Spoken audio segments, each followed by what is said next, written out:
Chapter 310. Lu Cheng was enlightened. He looked at Kai Zhongming and said, "It's not a feeling, it's a fact. Damn it, I was ridiculed by my brother-in-law. I thought he was a cold and serious person."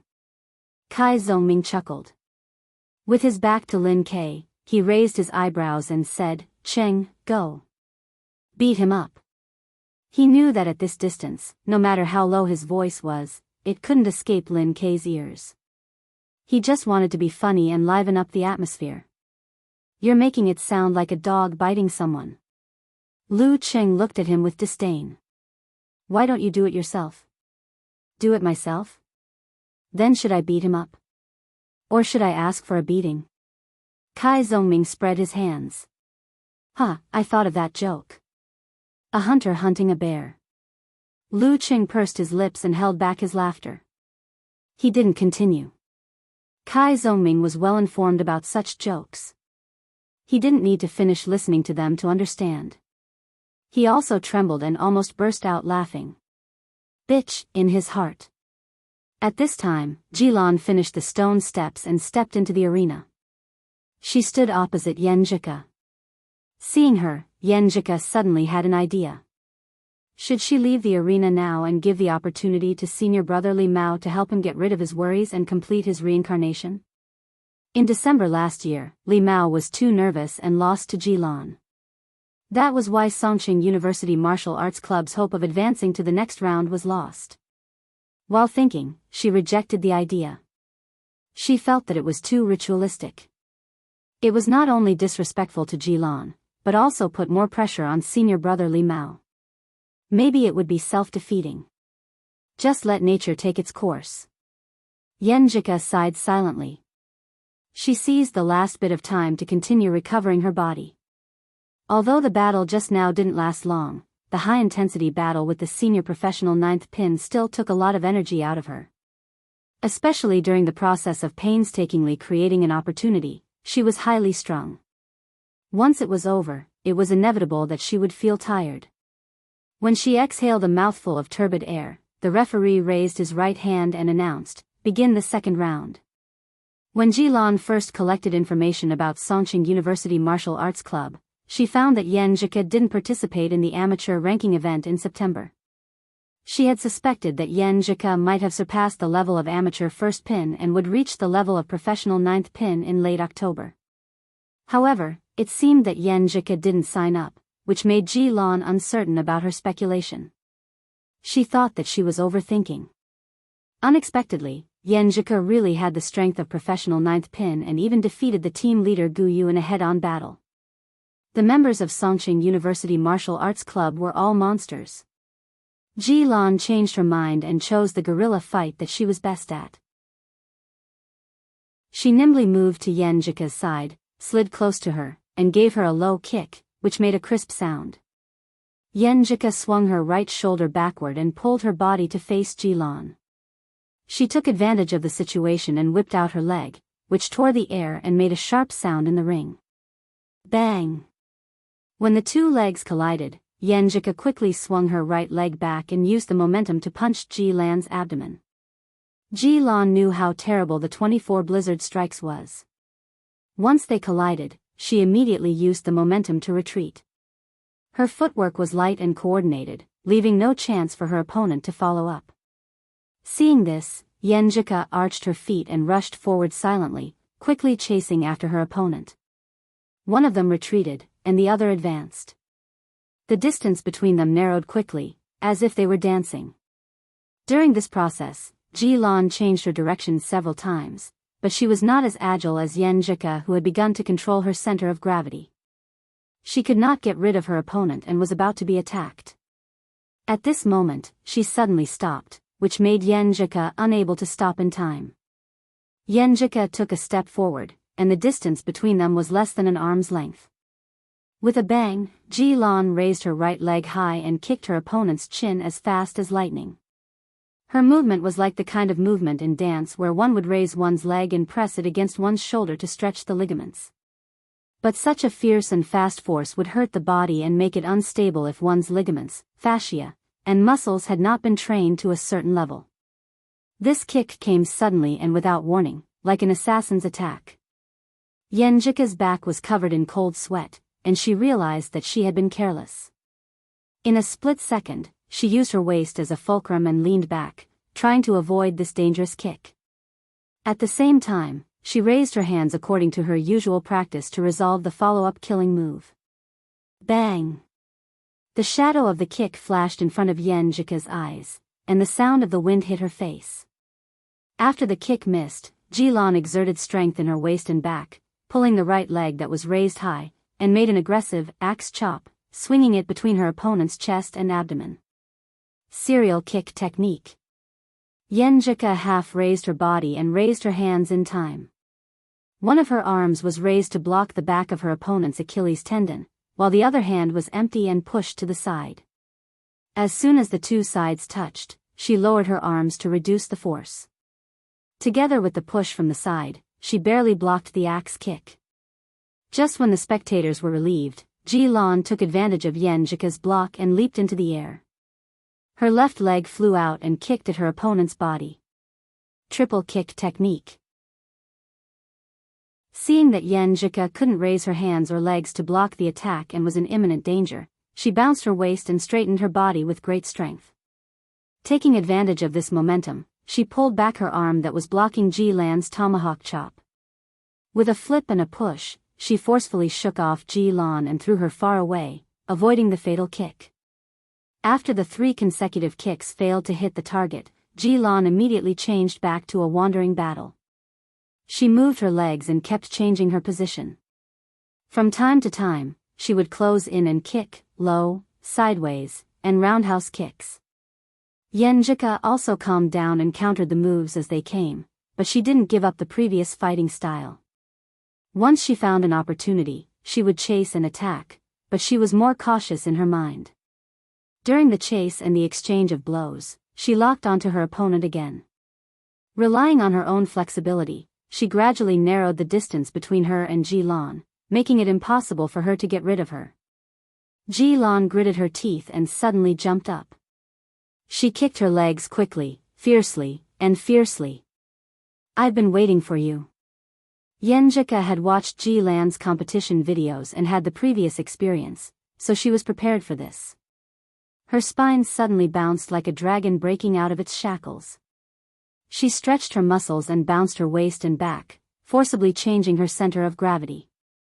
She pulled her body back and dodged to the side, dodging Jilan's consecutive kicks in the air. Seizing the opportunity, she stretched out her hands and pushed to the side of Jilan. Jilan immediately flew diagonally and fell down. With a shake of her feet, Yenjika rushed forward. Before Jilan could steady herself, Yenjika put her right foot in between her legs and leaned forward, making Jilan completely lose her center of gravity and fall backward. Yenjika caught Jilan with her left hand and straightened her body. With a shake of her right arm, she punched Jilan's temple with a bang. Round 2, Yenjika wins. The referee shouted loudly. Yenjika retracted her hand comfortably. She gasped for breath and felt that she was almost at her limit. In the battle just now, she was so focused that she didn't think about this problem. She just wanted to defeat Jilan before she really couldn't hold on anymore. Jilan glanced at her and sighed dejectedly. She shook her head and turned back to the stone stairs. Fei Sanli touched his bald head and stood up helplessly. Gu Zhen and Gu Yu also looked gloomy. If this situation continued, their martial arts club might not even be able to see the leader of the other side. That would be too shameful. Without waiting for Fei Sanli to come to the arena, Yenjika waved to the audience on both sides with a sweet smile and left the arena amidst waves of cheers. Lu Qing walked up to her, extended his fist, and bumped it with hers. He praised her sincerely, "Awesome." Before this, he thought that Yenjika's achievement would be perfect if she could defeat Gu Yu. Unexpectedly, she defeated 2 opponents in a row. Yenjika smiled and raised her chin. She said, "Do you admire me?" "Yes, very much." Lu Qing answered with a smile. He didn't care about Shu Rui, who was recording the match nearby. This reporter should have known about his relationship with Yen Jika. After all, she almost stopped them from being intimate. At this time, Li Mao left his seat and walked to them. Come on. Lu Cheng and Yen Jika bumped fists with him.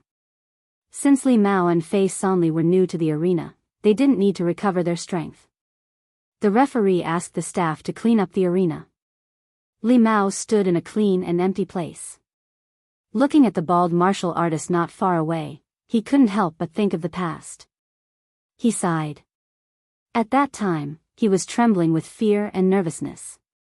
At that time, he was filled with self-blame, regret, and pain. He really did not expect his current situation at all. Nervousness almost didn't affect the match. He even had a chance to reach the professional 9th pin.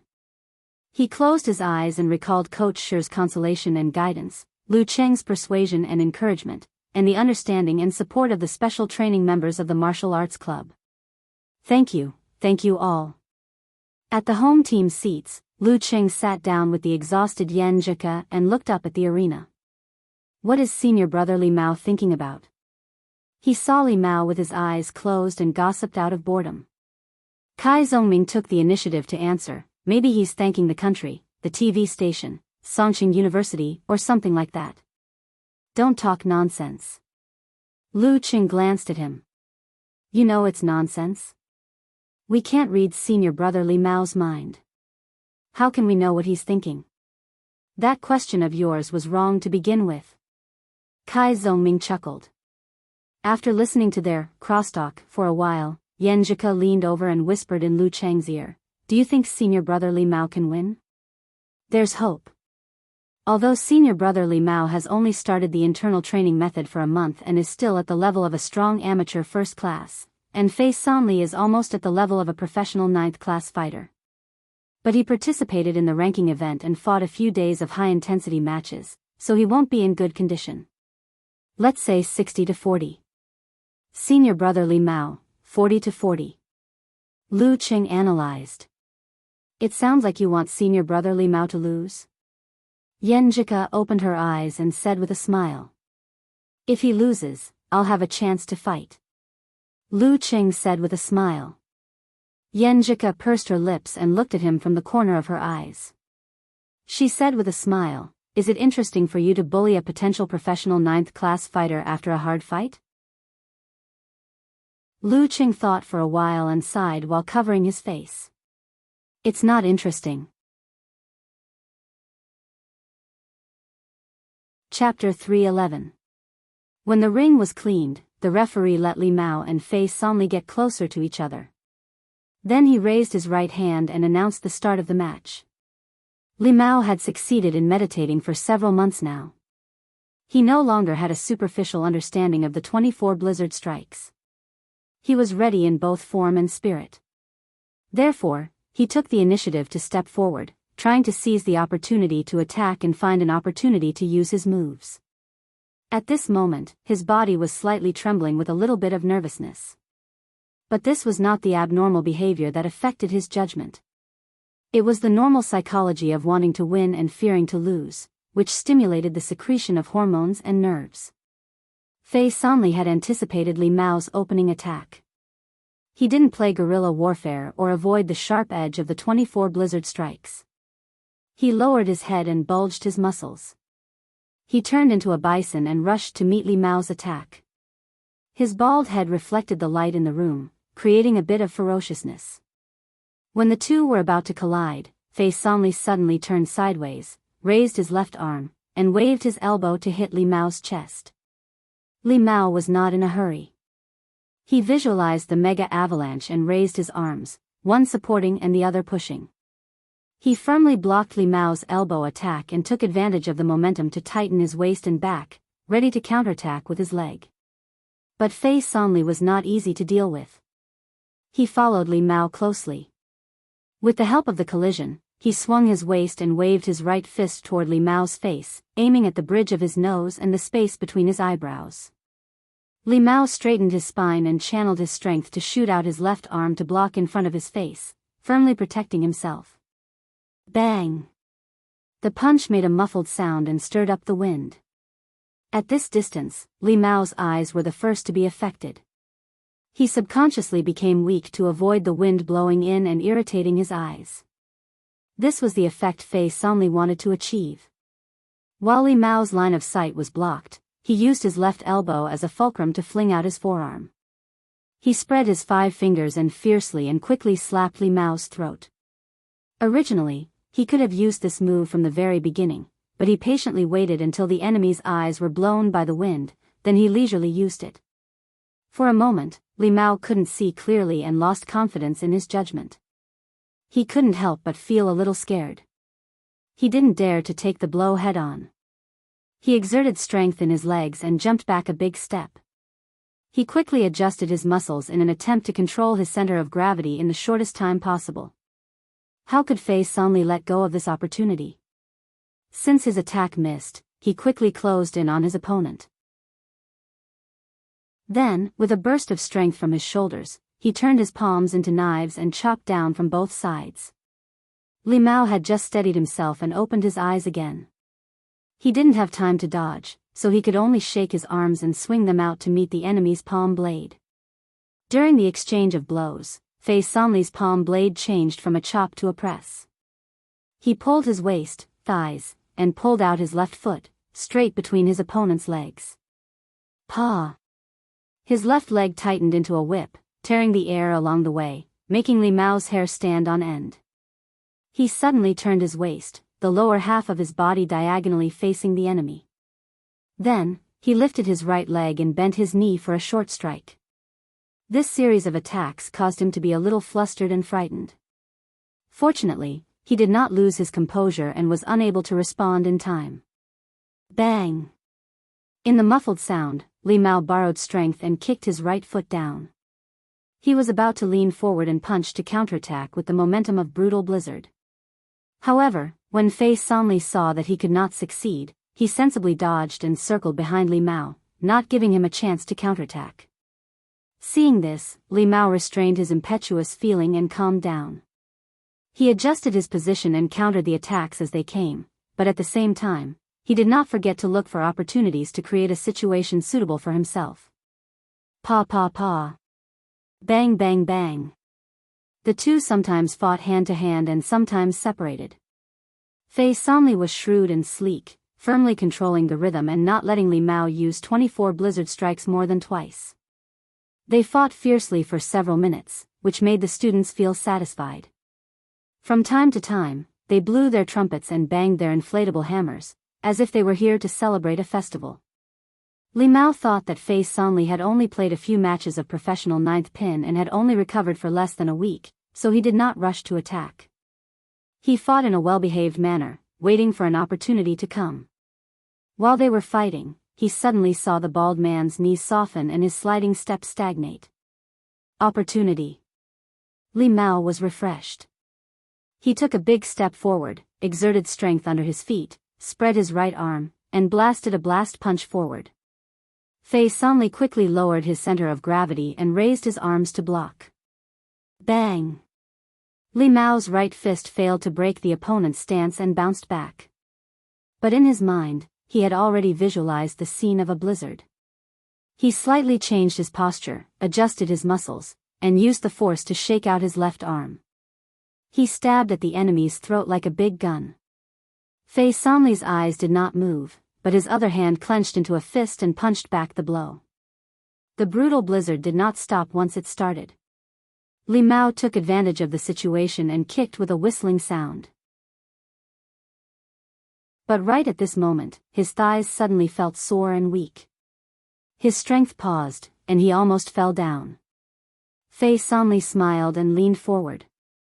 He stretched out his right hand, opened his 5 fingers, and pinched Li Mao's neck.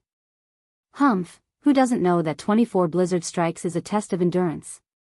I let you hit so many times in order to exhaust your physical strength and push you to the limit step by step. In the end, he purposely showed a flaw, forcing you to use brutal blizzard again. And at this time, how many moves can you make in your current state? Hee, if you continue to fight steadily, I will have a flaw, and the winner will be uncertain. The referee raised his right hand and announced the result. Fei Sanli wins. Hearing this, Fei Sanli withdrew his right hand and looked at Li Mao with a smile. Boy, you are still too inexperienced. Although we are all juniors, I have been through hundreds of battles. Li Mao exhaled, feeling a little lost and sad, but more of self-examination and reflection. He did not feel the pain. In a martial arts competition, there was no such thing as only winning and not losing. And Fei Sanli was indeed better than him. He turned and walked to the stone steps, while the students in the stands cheered and encouraged him. Li Mao, come on. You fought well. They were very confident about the final result, and the temporary failure did not affect their mood at all. Hearing these cheers, Li Mao smiled and raised his hands to thank them, without any guilt or pressure. In the home team seats, Lu Qing looked at Yan Zhika and said with a smile, "It seems that I have to bully the weak." Yan Zhika rolled her eyes at him and hummed, "If you can't win in 3 moves, don't come back." She reached out and high-fived Lu Qing. 3 moves. You are too lenient to Qing, aren't you? Kai Zongming interrupted, I'll bet on 1 move. Bet on what?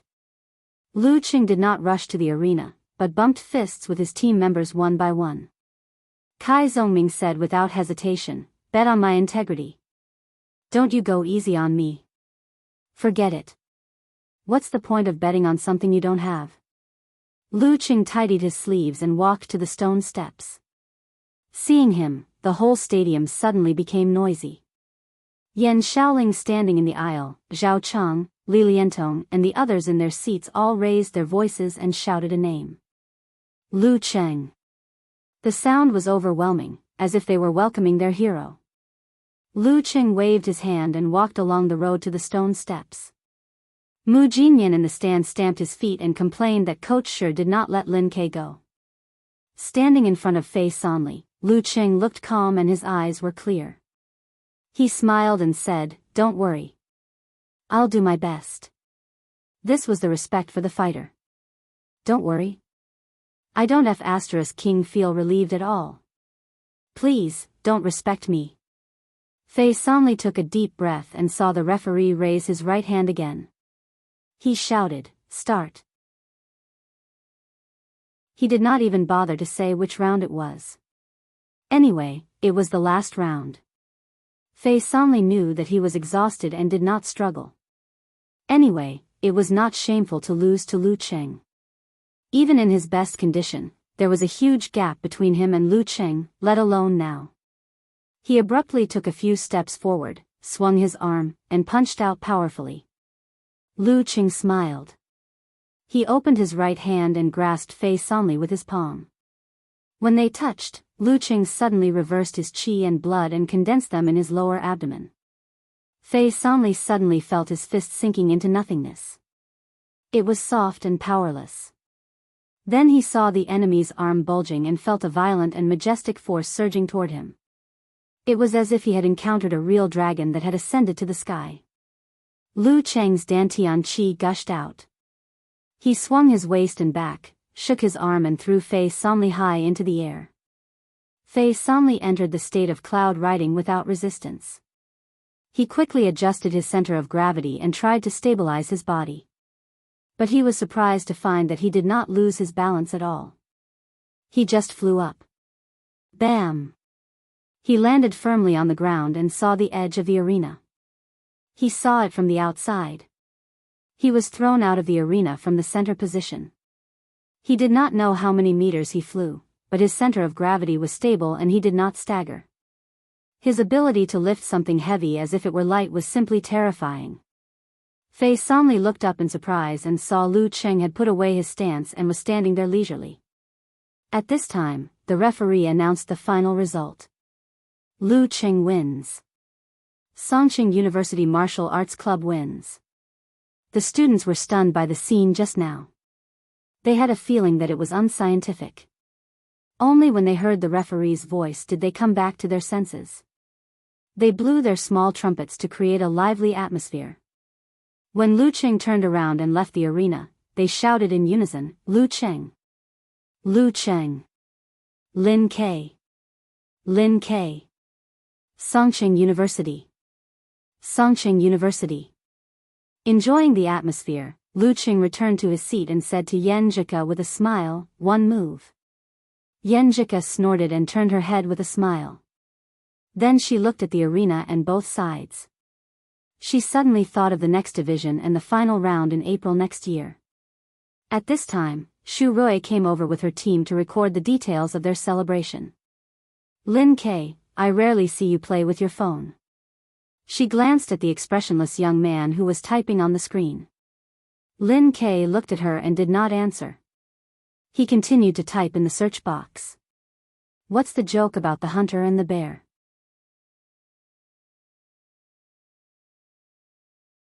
Chapter 312. After a round of greetings, the members of the martial arts club returned to the locker room joyfully. Xu Rui, leading the team, followed them in with a smile. "Just do what you need to do. Just pretend that we don't exist." After applying, she got Geezer Sher's permission to enter the locker room for the next few matches and shoot some material to enrich the details of the documentary. Hearing her words, everyone looked at each other and secretly complained, "We are not exhibitionists. How can we act as usual in front of the camera?" Especially Lu Qing, he was even more depressed. "Well, the good thing of applying ointment for my fairy is gone." He didn't want to take advantage of her. After all, there were many unfamiliar junior brothers and sisters in the locker room. It would be awkward to be too close to Yan Zhika. He just wanted to treat it as a warm and sweet daily routine. However, a group of uninvited guests came and he had to do his own thing. Yan Zhika looked at him subconsciously and seemed to notice something. She rolled her eyes, bit her lips, turned her head, and said in a low voice, "I'm in a good mood. Let's go for a walk tonight." Did Ka misunderstand something? Well, it's a good misunderstanding. A smile appeared on Lu Cheng's face as he agreed. "Okay." The moon was bright and the stars were sparse. The wind by the lake was cool. Yan Zhika put on her boyfriend's coat and held his forearm. She walked slowly on the path with faint sounds of water. She raised her head slightly and said with excitement and longing, "Cheng, what do you think we can do in this martial arts competition?" Her hair was slightly messy, her face was bright red, her pink lips were moist and glossy, and her eyes were bright and watery. Lu Qing put one hand in his pocket and felt refreshed. He thought for a while and said with a smile, "I'm only telling you. I won't tell anyone else. Otherwise, I'll be laughed at.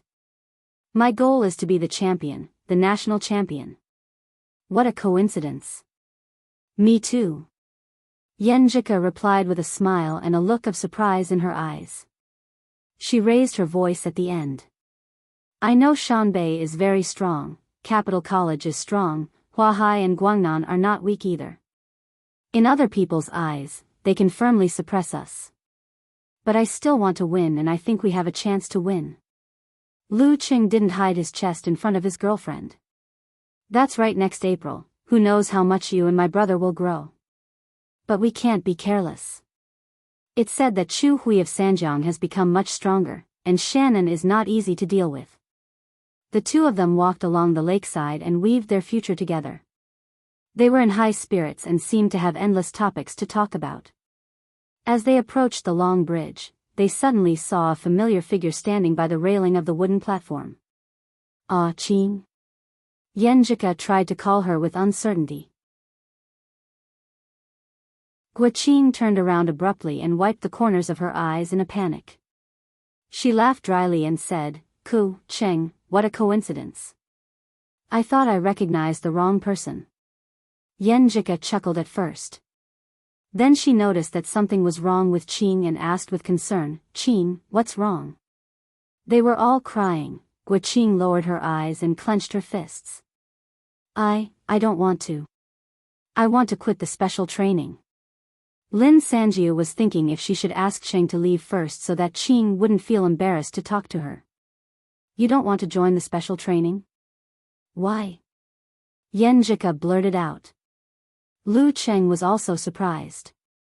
Why did Gua Qing suddenly want to quit the special training? Gua Qing took a deep breath and forced a smile. "I'm in my second year. I'm so nervous about my classes. I'm afraid that my grades will drop again. I think I should focus on my studies. Yenjika seemed to have sensed something. Instead of persuading her directly, she kept silent and considered her words. At this moment, Guoqing walked a few steps impatiently. Like a tight string that had finally reached its limit, she suddenly broke down and said, "Ku, I feel so useless. I'm so stressed. I've been practicing visualization for more than a year, but I still can't enter meditation. I'm so sad to see you guys surpass me one by one, running faster and farther away. I've cried several times. The junior brothers and sisters behind me are also stronger than me. I can't even be a substitute now. I'm almost out of the list. The boy I'm chasing doesn't like me. My grades are dropping so badly that I've been criticized by the counselor. I'm such a failure. I'm so useless." Listening to her hysterical outburst, Lu Qing felt like he had never known her before. He didn't expect this straightforward, outgoing, silly sister to have accumulated so many negative emotions and bear so much pressure. He turned to look at Yenjika and saw the same expression on the girl's face. She was shocked, pitiful and shocked. When they were chatting, Qing was always the one who showed off, making others unable to feel her pain and sadness. Who knew that she had such a weak, helpless and desperate side? In the locker room this afternoon, she seemed to be very sad. Qing, relax a little. You are like this because you put too much pressure on yourself. Well, if you want to withdraw from the special training, then withdraw temporarily. When the time comes, relax and forget about the pressure. Maybe you will succeed one day. We will always welcome you back. You will always be a member of our martial arts club."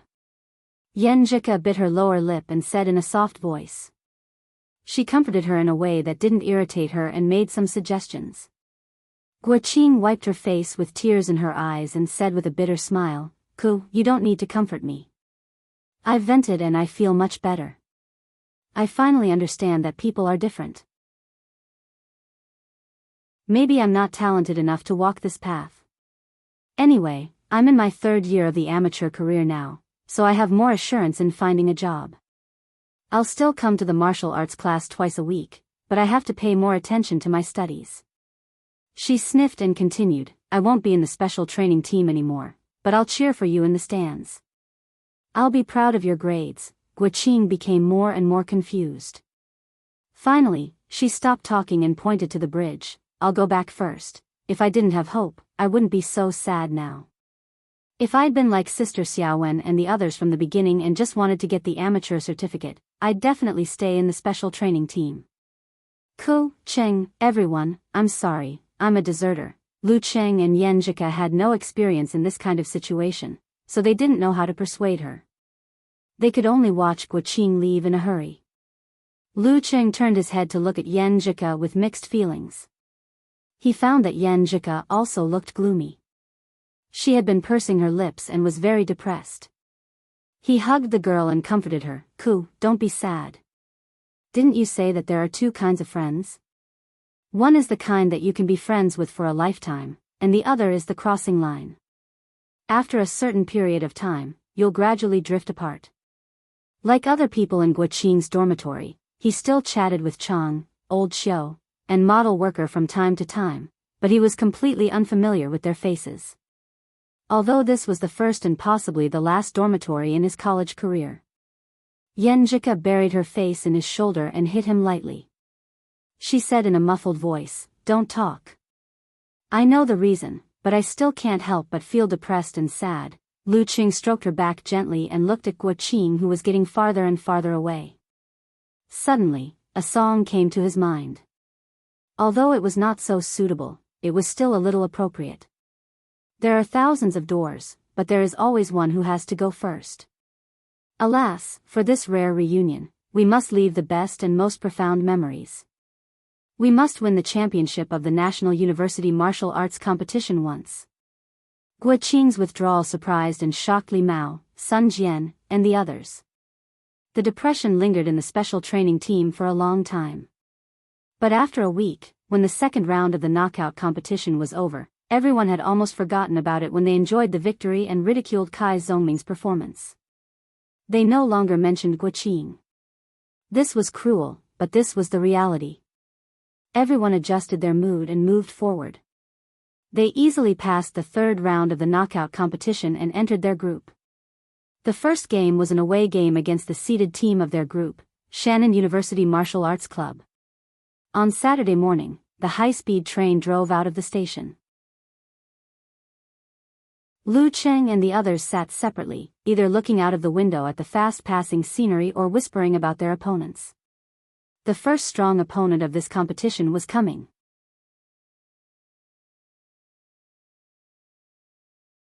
Chapter 313. Mu Yu, top professional 9th pin. He's good at ancient Xingyi martial arts such as dragon, tiger, leopard, bear, eagle, and modern martial arts such as cannon fist and spear finger, but he hasn't mastered tremor force yet. He has the supernatural ability of misfortune, and is known as Bane. He can cause bad luck to a specific person within 20 meters. The backlash will be random friends and family. He looks so old that it's almost premature.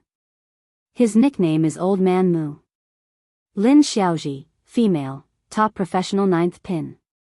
She's quite talented in martial arts and is expected to enter the Dan stage before graduation. She was taught by Mu Yu and is good at martial arts similar to his. Her catchphrase is "I used to believe in science." She has amulets and defensive spells from various martial arts sects, but she's still the one with the highest probability. Jean Dolly, strong professional 9th pin. He just got his certificate in October. His martial arts are of the same origin as Mu Yu and Lin Xiaoji.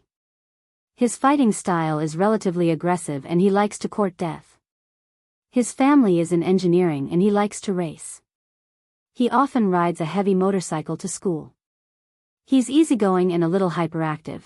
While the bullet train was speeding, the information of the leading fighters of the Martial Arts Club of Shannon University flashed through Lu Cheng's mind. He and Yan Zhika often discussed these things so that they wouldn't be defeated by Shan Bei in the quarterfinals. At this moment, his phone vibrated with a message. Lu Cheng picked it up and found it was a message from Mo Jingting, his martial niece. Oh, __. Oh, young martial uncle, I'm going to hold a concert in Songqing next week. As the host and elder, why don't you entertain me? I've also prepared some VIP tickets for you. You can give them to your friends. Acting cute on purpose. Lu Cheng complained and directly handed the phone to Yan Zhika, who was leaning against him. I used to want to buy tickets and go to her concert with you. But now I feel like I've been disillusioned. Going to a concert was one of the options for dating. Yan Zhika was not in good spirits and her lips were a little pale. She took the phone and smiled. Why don't you go? Let's go together. Ah. Lu Cheng didn't expect Ku to have such an attitude and didn't know how to react. What kind of script is this? It's better to face this kind of thing openly. After all, she's your martial niece. It's impossible that you won't interact with her forever. Let's go entertain her together. After listening to the concert, she'll know what to do. Yan Zhika tilted her head and glanced at Lu Cheng with a smile. She knows that her current attitude will only annoy you, right? Yes. Coach Yan is right. He thought for a moment and added, I'm just worried that she'll find out about your background and spread the news to Shushan Study and your grandpa and grandma. Yan Zhika rolled her eyes and said, if she had found out about it in private, she might have spread the news. But if we meet her openly, she won't say anything. Her purpose is to please you, not to offend you. Unless she really likes you.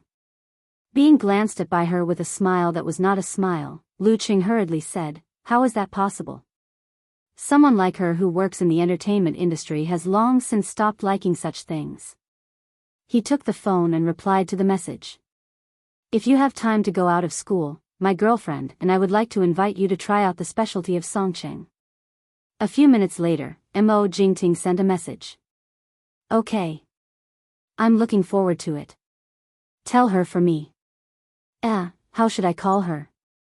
Anyway, say thank you. Yenjika leaned on Lu Cheng's shoulder and read the message with a smile. She raised her chin slightly and said, "See, isn't the tone a little different? No more emojis." Lu Cheng nodded and then asked in a low voice, "Does your stomach feel better?" Yenjika was in the middle of her period and couldn't fight in this match. She was a little disappointed, but Lu Cheng was happy to see it. If she fought with Mu Yu, who knew what strange things would happen? There was once a male fighter whose crotch tore itself when fighting with him.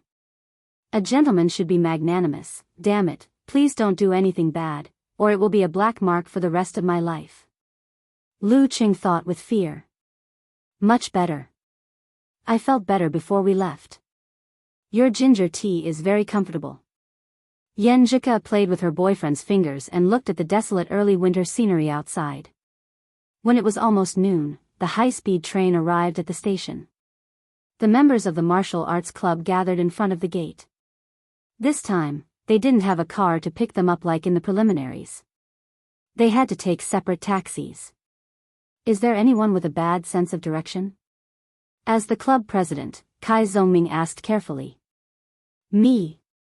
Me. Me. Me. Me. He raised her hand, Li Xiaowen raised his hand, Yan Shaoling and Mu Jinyan, who came as fans of the team, also raised their hands. Kai Zongming's mouth twitched. Why are you a roomful of bad sense of direction? Birds of a feather flock together. Yan Shaoling answered seriously and proudly. Then you have to split up and let others take you. Don't lose yourselves. Kai Zongming said with a smile. Yenjika leaned over and whispered in Lu Cheng's ear, "Actually, I'm a bit of a bad sense of direction too. I really don't see it." Lu Cheng was surprised. Anyway, we have mobile navigation now. I just can't tell north from south. Yenjika pursed her lips. And I have a human navigation device. I always thought that people who are good at science wouldn't be bad at sense of direction. Lu Cheng sighed with a smile. I think so too. Yenjika said with a sad and angry face. But there are always exceptions. When Shu Rui and the shooting team arrived, they found some food in the high-speed railway station and then divided into groups to take taxis to the old campus of Shannon University. Little Ming was a clever boy. He let Lu Cheng and Yenjika form a group without anyone else. In his words, he had to take care of other people's eyes and ears. In the afternoon, the road was not congested and the taxi drove smoothly. The driver looked at him in the mirror and smiled. Hey, are you also a student of Southern University? Me? Lu Cheng held Yenjika's finger with one hand and pointed at himself with the other. Yeah. You look like a student. Are you picking up your girlfriend at the high-speed railway station? The driver changed the topic. Why do you think so? Why can't she pick me up at the high-speed railway station because she is a student of Southern University? Lu Cheng argued with a smile. The driver laughed. In this world, only men pick up women. No woman picks up men. That's not necessarily true. Lu Cheng looked at Yenjika with a smile. Will you pick me up? Yenjika looked at him and snorted. Depends on my mood. The driver seemed to have confirmed Lu Cheng's identity. He immediately nagged, my daughter is also a student of Southern University in the School of Macromolecule. Well, there aren't many girls majoring in macromolecule, Lu Cheng said casually. That can't be helped. No one in my family knows about it. The driver answered carelessly. She was supposed to go home last night. She said that there was a martial arts competition today and she had to cheer for the team. What's the point of a girl watching this kind of fighting? It's okay. It's good for her health and self-protection, Lu Cheng said perfunctorily. The Martial Arts Club of Southern University is very strong. We often hear that old man Mu can beat 10 people by himself.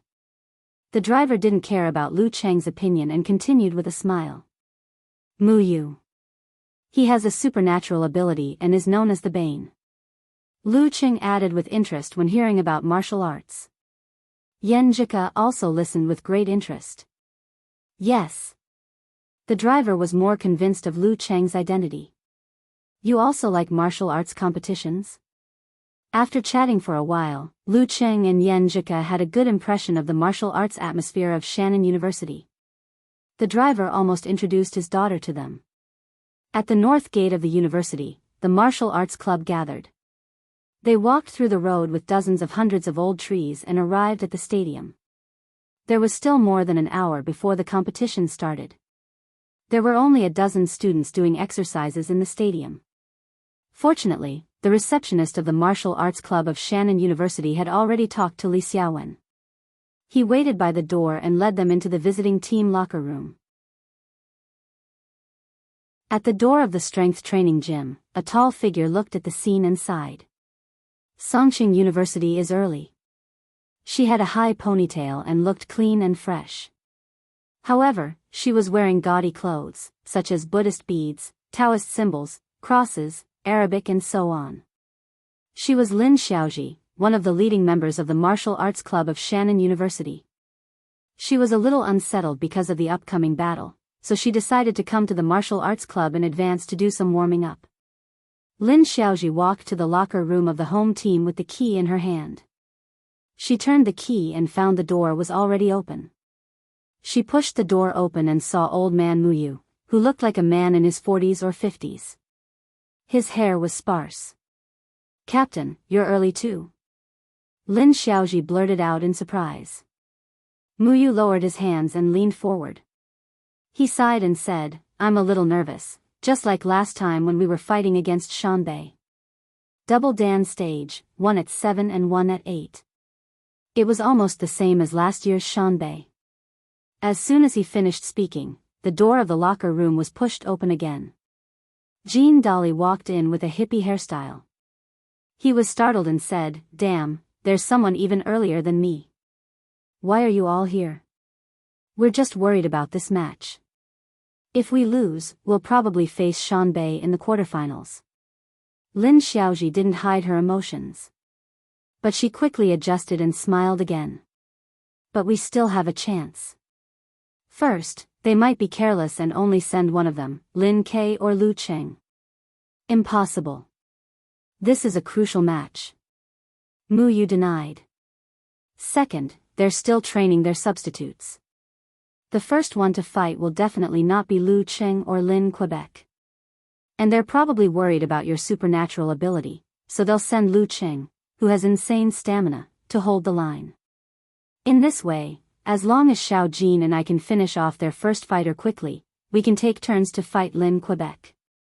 Although we're not as good as him and Lu Cheng in the first half of the year, we can still consume a lot of his stamina, which is his weakness." Lin Xiaoji spoke with assurance. "At that time, when facing him who's close to his limit, your supernatural ability will be very effective.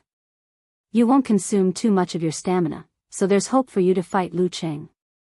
I used to believe in science, but now I believe in metaphysics even more." She ended with a witty remark.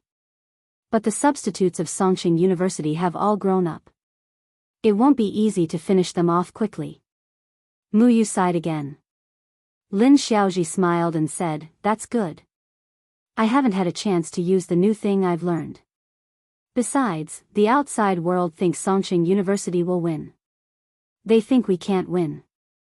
This will make them proud and arrogant." Speaking of this, she looked at Muyu and then at Jean Dolly. Suddenly, her expression became solemn. "Besides, there's a saying that goes, an army with grief will always win."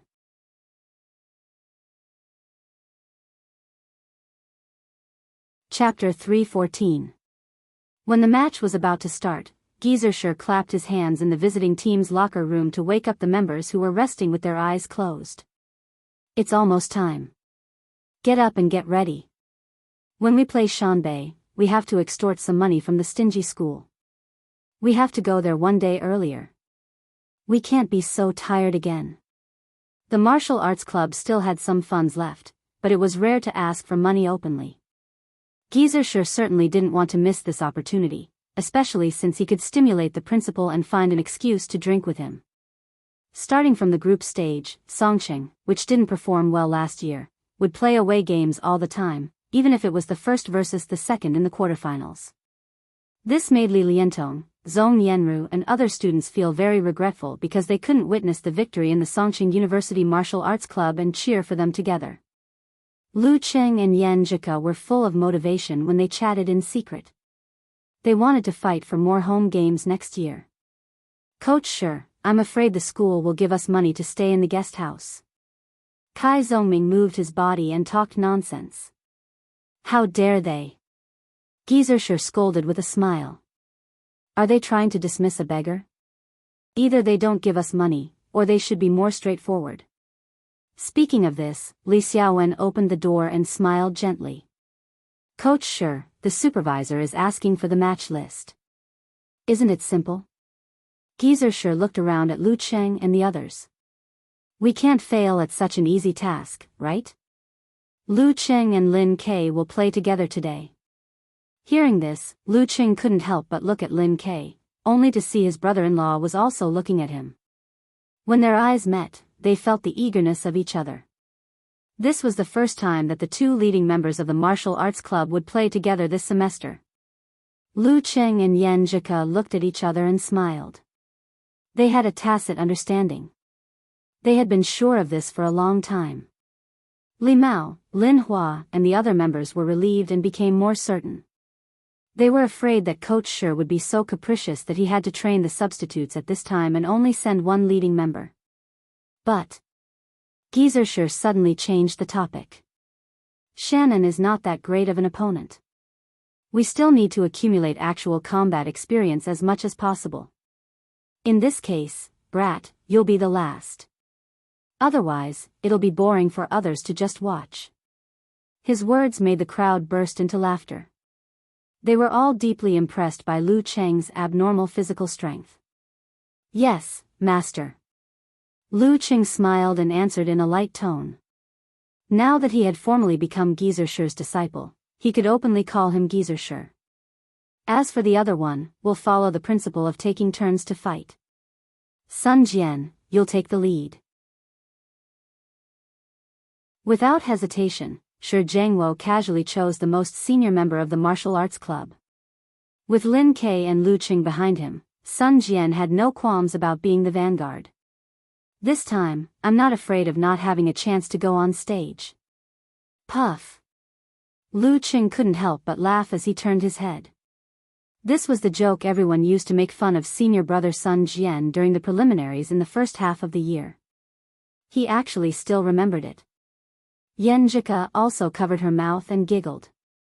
She winked at her boyfriend, hinting that this was all his fault.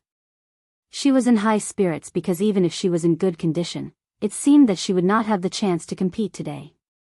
Beside them, Li Xiaowen quickly recorded the list and order of the main force. Sun Jian, Lin Ke, Lu Cheng. When the laughter stopped, Geezer Shi waved his hand carelessly. The substitutes will follow the old rules. Li Mao, Kai Zhongming, Lin Hua. After the announcement, he looked at He Zi and Wang Dali. You may not have a chance to fight in the next 2 semesters. Just follow the others and broaden your horizons. Put more energy into the individual ranking event. Yes, Coach Shi. The 2 freshmen were still interested in the novelty and had a sense of honor, so they answered with vigor. Of course, He Zi's current interest was in her identity as a frontline cat reporter. After the main force and the substitutes were confirmed, Li Xiaowen turned around and walked out to submit the list. As the door of the locker room opened and closed, Lu Cheng saw that it was full of students outside, with only a few empty seats. The martial arts atmosphere in Shannon is really good. He praised in his heart, thinking of the taxi driver's daughter. She was definitely among the thousands of students, unremarkable and ordinary. However, it was precisely because of the accumulation of these unremarkable and ordinary spectators that he was able to create an atmosphere that moved him and made martial artists hot-blooded. Let's go. After waiting for a while, Geezer Shi waved his hand and coughed twice. With a creak, the door opened. The picture of Shannon University's martial arts arena was reflected in the eyes of Lu Cheng, Yan Zhika, and the others. They raised huge banners with their common thoughts written on them. Together through thick and thin. Win or lose, we'll stand together through thick and thin. Just as the people of Songqing University Martial Arts Club walked out, one of the stands suddenly erupted with tsunami-like shouts. Shannon University. The other side of the stands immediately responded. Never admit defeat. The sound waves were deafening and the momentum was astonishing. In such an environment, martial artists with a slightly weaker mentality would have their will shaken, and it would be difficult for them to exert their full strength. Unfortunately, most of the members of the martial arts club were old foxes. They had seen Yimo's hellish home ground, so they were not frightened by this kind of friendly demonstration. After a wave of shouts, the referee stepped into the ring, and the broadcast announced the first match in real time: Sun Jian of Songqing University Martial Arts Club.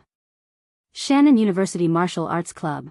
The announcer paused for a moment to give the audience time to react.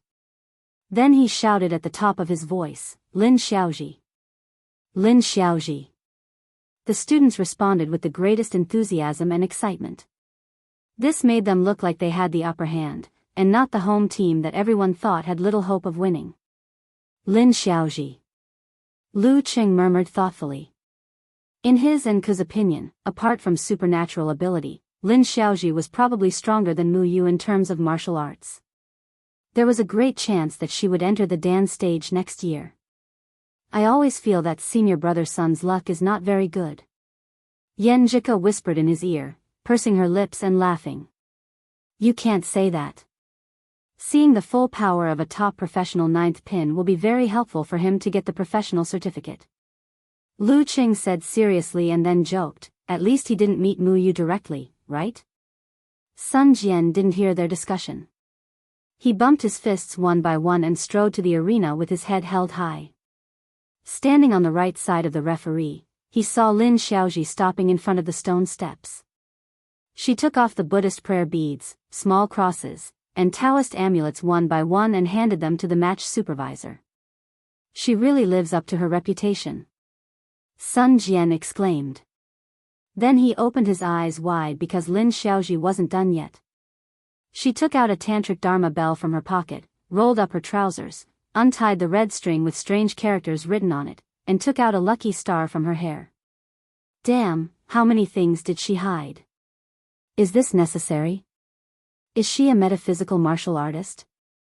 Sun Jian thought, not knowing whether to laugh or cry. After a while, Lin Xiaoji finally finished. Before entering the arena, she specifically reminded the match supervisor, Senior, don't lose it.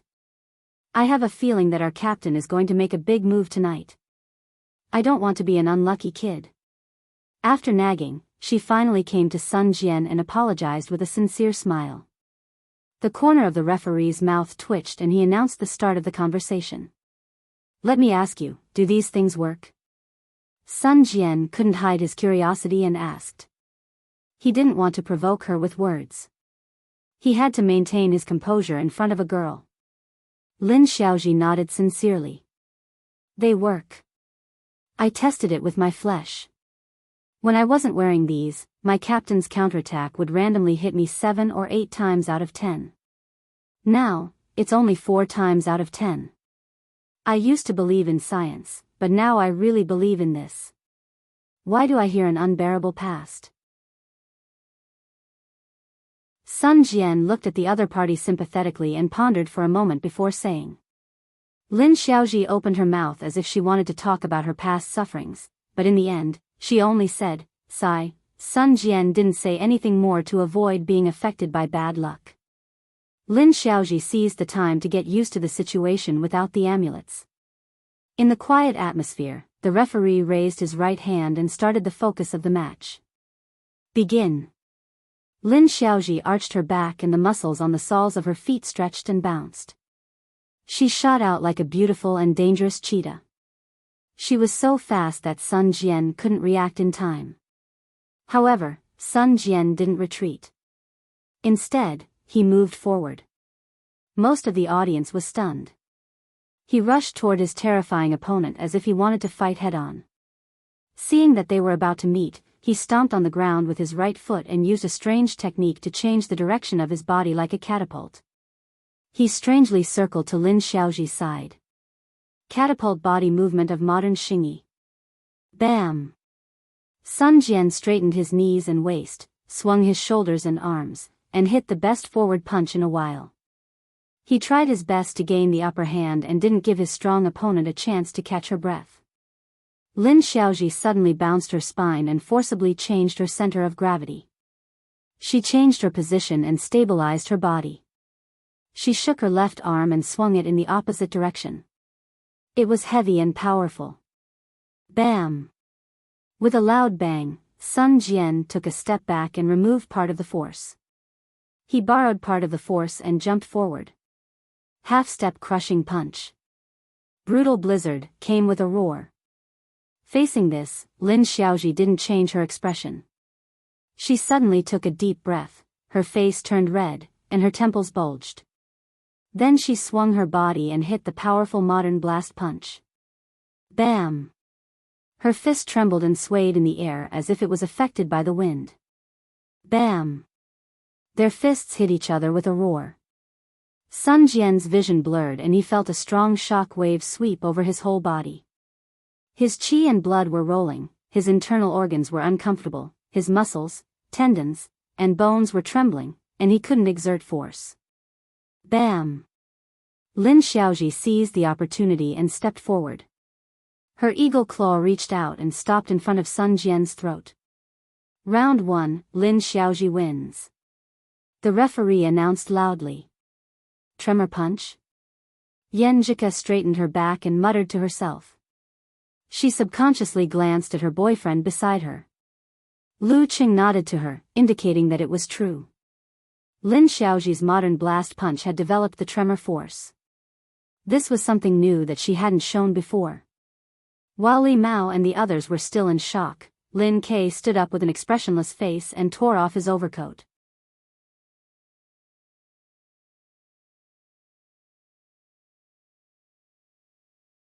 After he finished speaking, he found that Lu Qing looked confused. Obviously, he didn't get the joke. You haven't seen that cartoon? Kai Zhongming sneered. Lu Qing turned his head to look at Yenjika, only to see that she was also at a loss.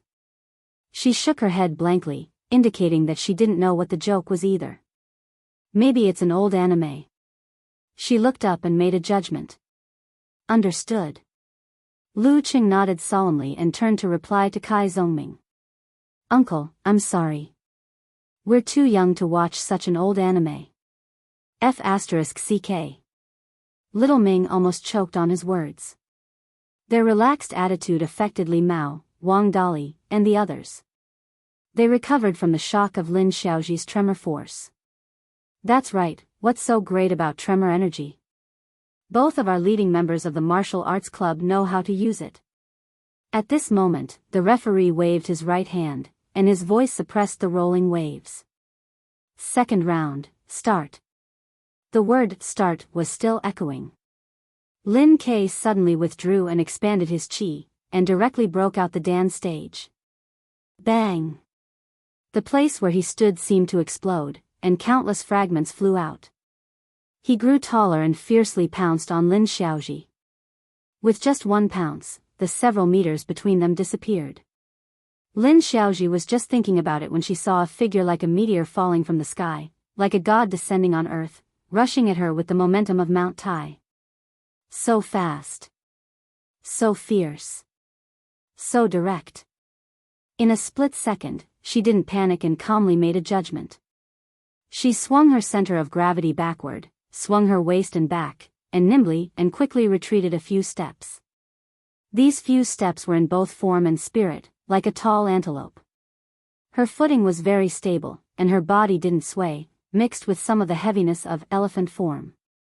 Seeing that she was about to pull away and get out of the predicament just now, Lin Ke suddenly stopped, gathered his qi, and used all his strength to step forward and plow.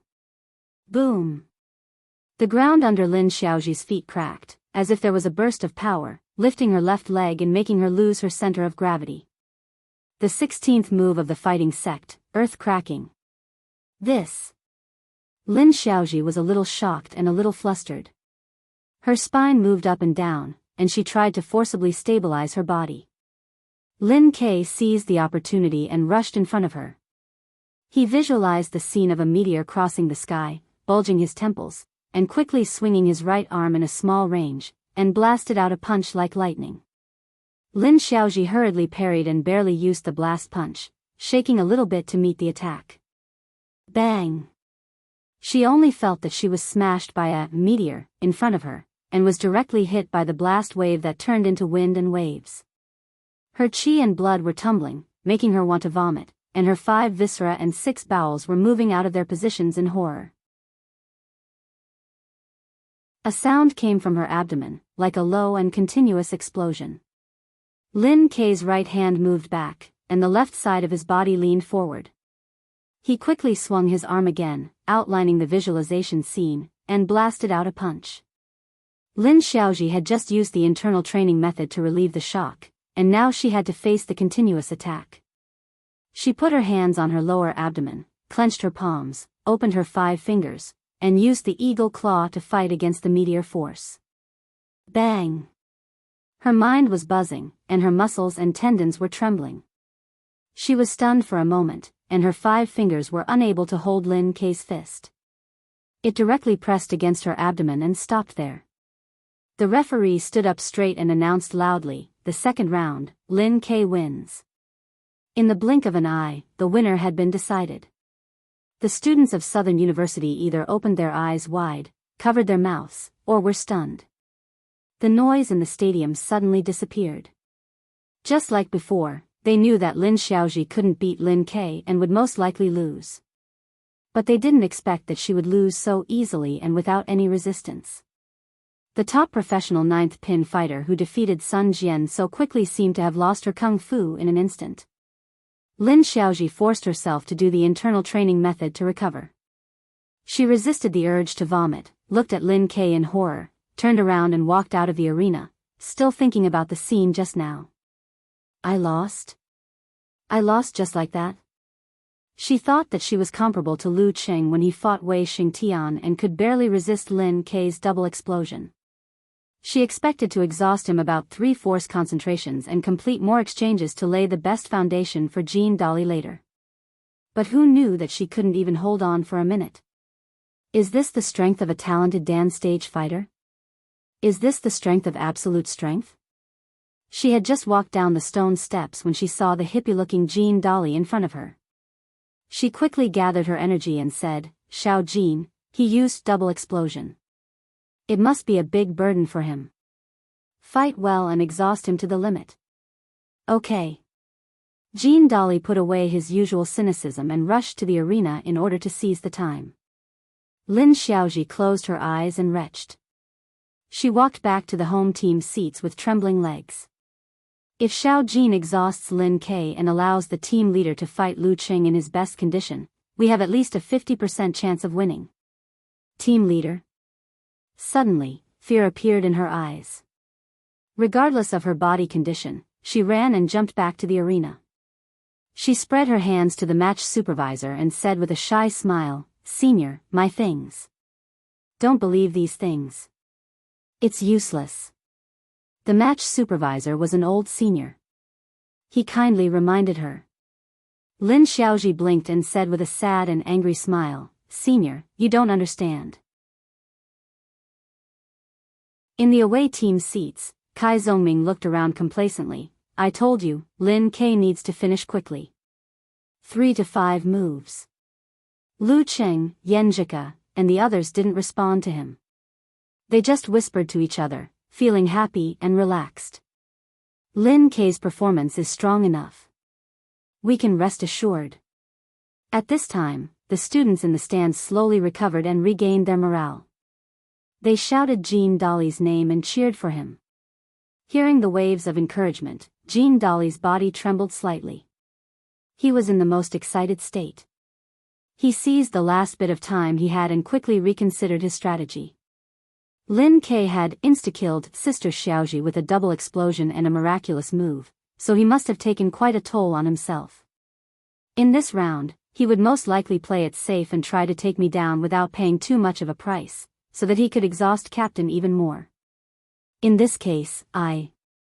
Just as he was thinking about this, the referee looked at Lin K, who was breathing quickly, and raised his right hand without showing any favoritism. Round 3, start. Jean Dolly immediately calmed down and was about to use the crane steps and the tiger form to attack first, followed by the eagle claw and the crocodile bite.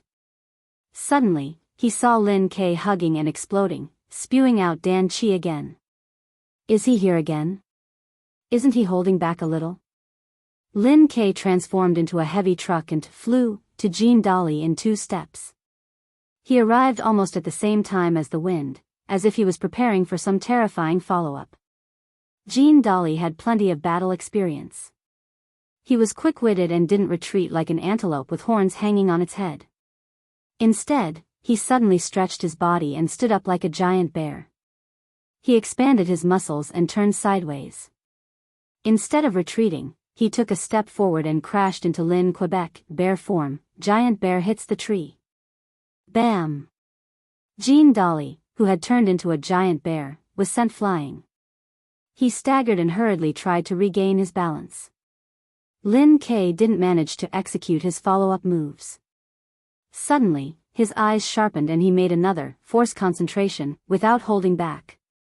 Bam! His cannon was fired and he was in front of Jean Dolly in an instant. Then he stomped his feet and braked forcefully. Amidst the violent friction, he swung his right arm, leaving afterimages behind. Fighting Sect, 27th move, Meteor Burst. Boom! Jean Dolly, who had just regained his balance, felt a bomb explode in front of him. A violent shockwave came roaring, almost enough to blow him away and tear his flesh. He didn't have time to think. He took advantage of the momentum and rolled to the ground to avoid the blast. Lin K had made the second double explosion. He must be under a lot of pressure and needs to take a break. I'll have a chance to do a carp flip. At this moment, Lin K retracted his chi and blood, force, and spirit with a deep look in his eyes. Triple explosion. Triple explosion. His eyes lit up and he blurted out. Bam! With the eruption of his Dan Chi, Lin K slid forward, leaving a shocking trail on the ground. He rushed to Jean Dolly's side before Jean Dolly could jump up. He kicked out his right foot and stopped near Jean Dolly's temple. Round 3, Lin K wins. The referee's voice made the whole arena silent.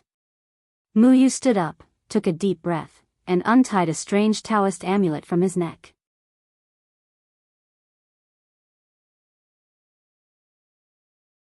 Chapter 316.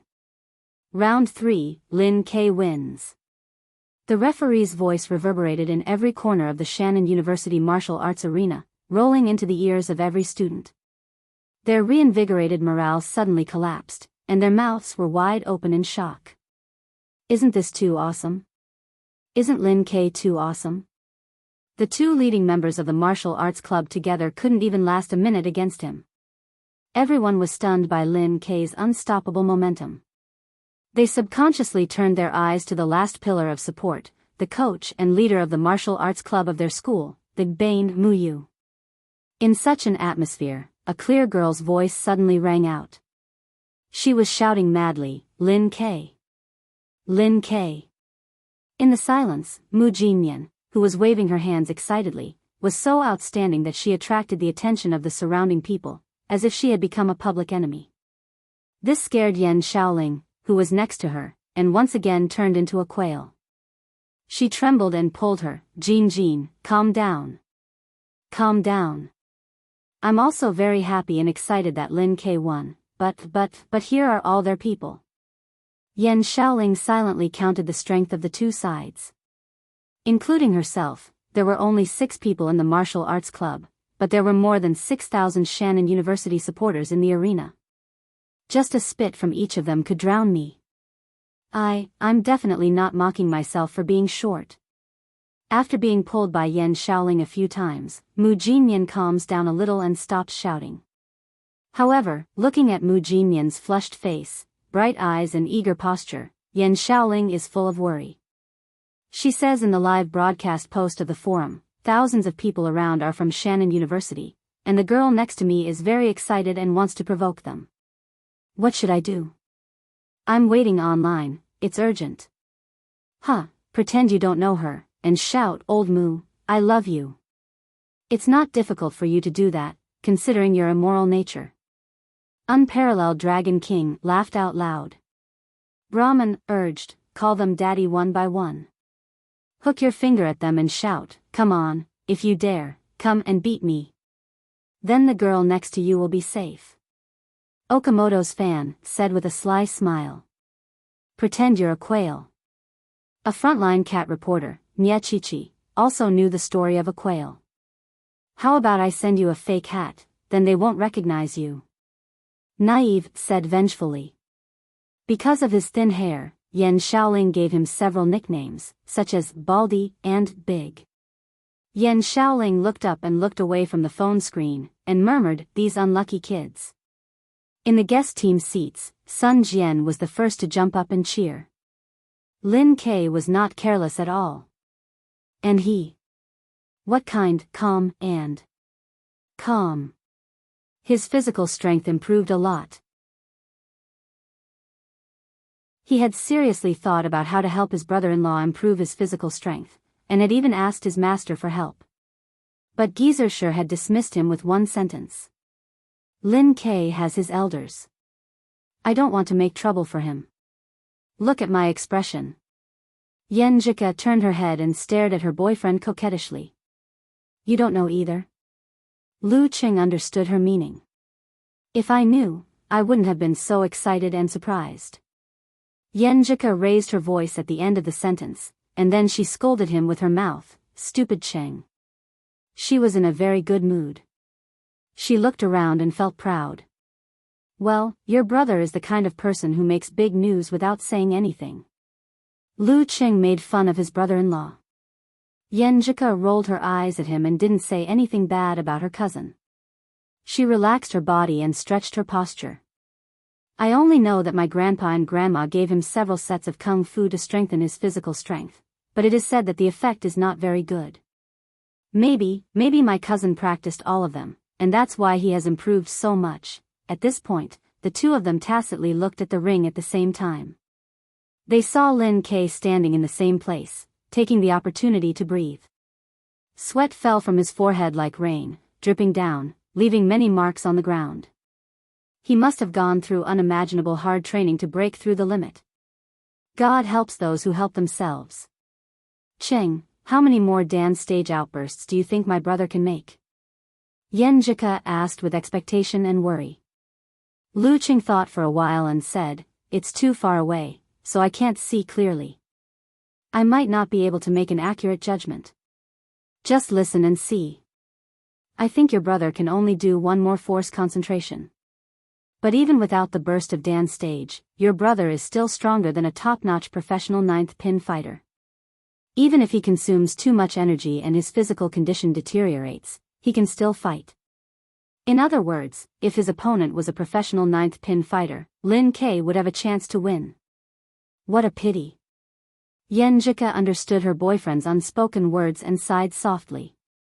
What a pity that his opponent was a strong supernatural ability user.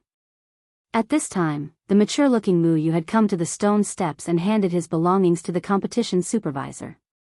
He had already thrown the strange Taoist amulet into Lin Xiaoji's hand. This wasn't some mystical artifact, it was just a shackle on his mind. The backlash of his supernatural ability would randomly make his friends and family suffer for 3 days. Of course, he couldn't use it with peace of mind. Unless it was necessary, he would only use his martial arts. Because of this, he couldn't pass the ranking event of professional 8th pin, even if he had defeated more than one professional 8th pin fighter in the dance stage. This time, the loser would be ranked second and would most likely face Shan Bei in the quarterfinals. It was a battle of life and death.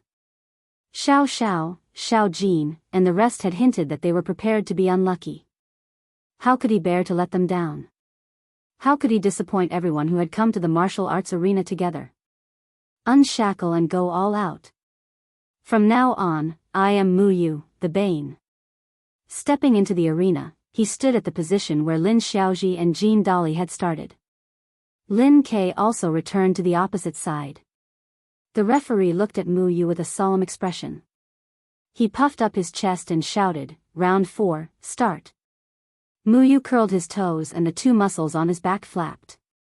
He nimbly bypassed Lin Ke and chose to fight in a guerrilla style. This time, Lin Ke didn't attack with his Dan Qi at the beginning. If it was said that after defeating Jean Dali, his entire body seemed to be overflowing with flames, exuding a vigorous fighting spirit, and displaying the joy and thirst of victory, then now, all of this was restrained, and he was as calm as water, as steady as the ground. Lin Ke swayed his center of gravity and stepped on Yu's steps. He was faster and more agile than Mu Yu, closing the distance between them. Just as he was about to enter the attacking range, his right foot suddenly missed as if he had stepped on a trap. Crack! He lost his balance and his right foot sank into the ground. This green brick was the one he had stepped on when he was running to perform the meteor blast. That Dan stage movement required the explosion to be gathered in an instant to produce the effect of a small bomb. Therefore, he used En force to step on it. It didn't break the ground but softened the cornerstone. Now that he stepped on it, of course, it was empty. Moreover, the arena was so large. To be able to just happen to step on one of these pieces, and even step on it, that was a matter of extremely small probability. What an unlucky encounter. Lin Ke's body tilted and Mu Yu immediately leaned on him. He moved to the side with the crane steps and visualized a tiger roaring in the forest. He raised his right hand and fiercely chopped down. This degree of loss of center of gravity was a problem for a professional ninth pin, but it wasn't too serious for a Dan stage mighty ones. Lin Ke's muscles expanded and his fascia stretched. He quickly regained his center of gravity and stabilized his body. He raised his left arm and was ready to counterattack with half a block and half a swing. But just as he was about to exert his strength, his arm muscles suddenly twitched and showed signs of strain. Under normal circumstances, it was inevitable for martial artists to have such injuries. However, they would only encounter such injuries when they were relatively exhausted. Especially for Dan stage martial artists, they had extremely strong control over their bodies. Under normal circumstances, how could they injure themselves by exerting force? Lin Ke's physical condition had deteriorated a lot and he was close to his limit. But as a Dan Qi level mighty ones, all the forces in his body were united as one. Without other factors, it was impossible for him to show signs of strain at this time. However, this extremely small probability of happening had unfortunately happened.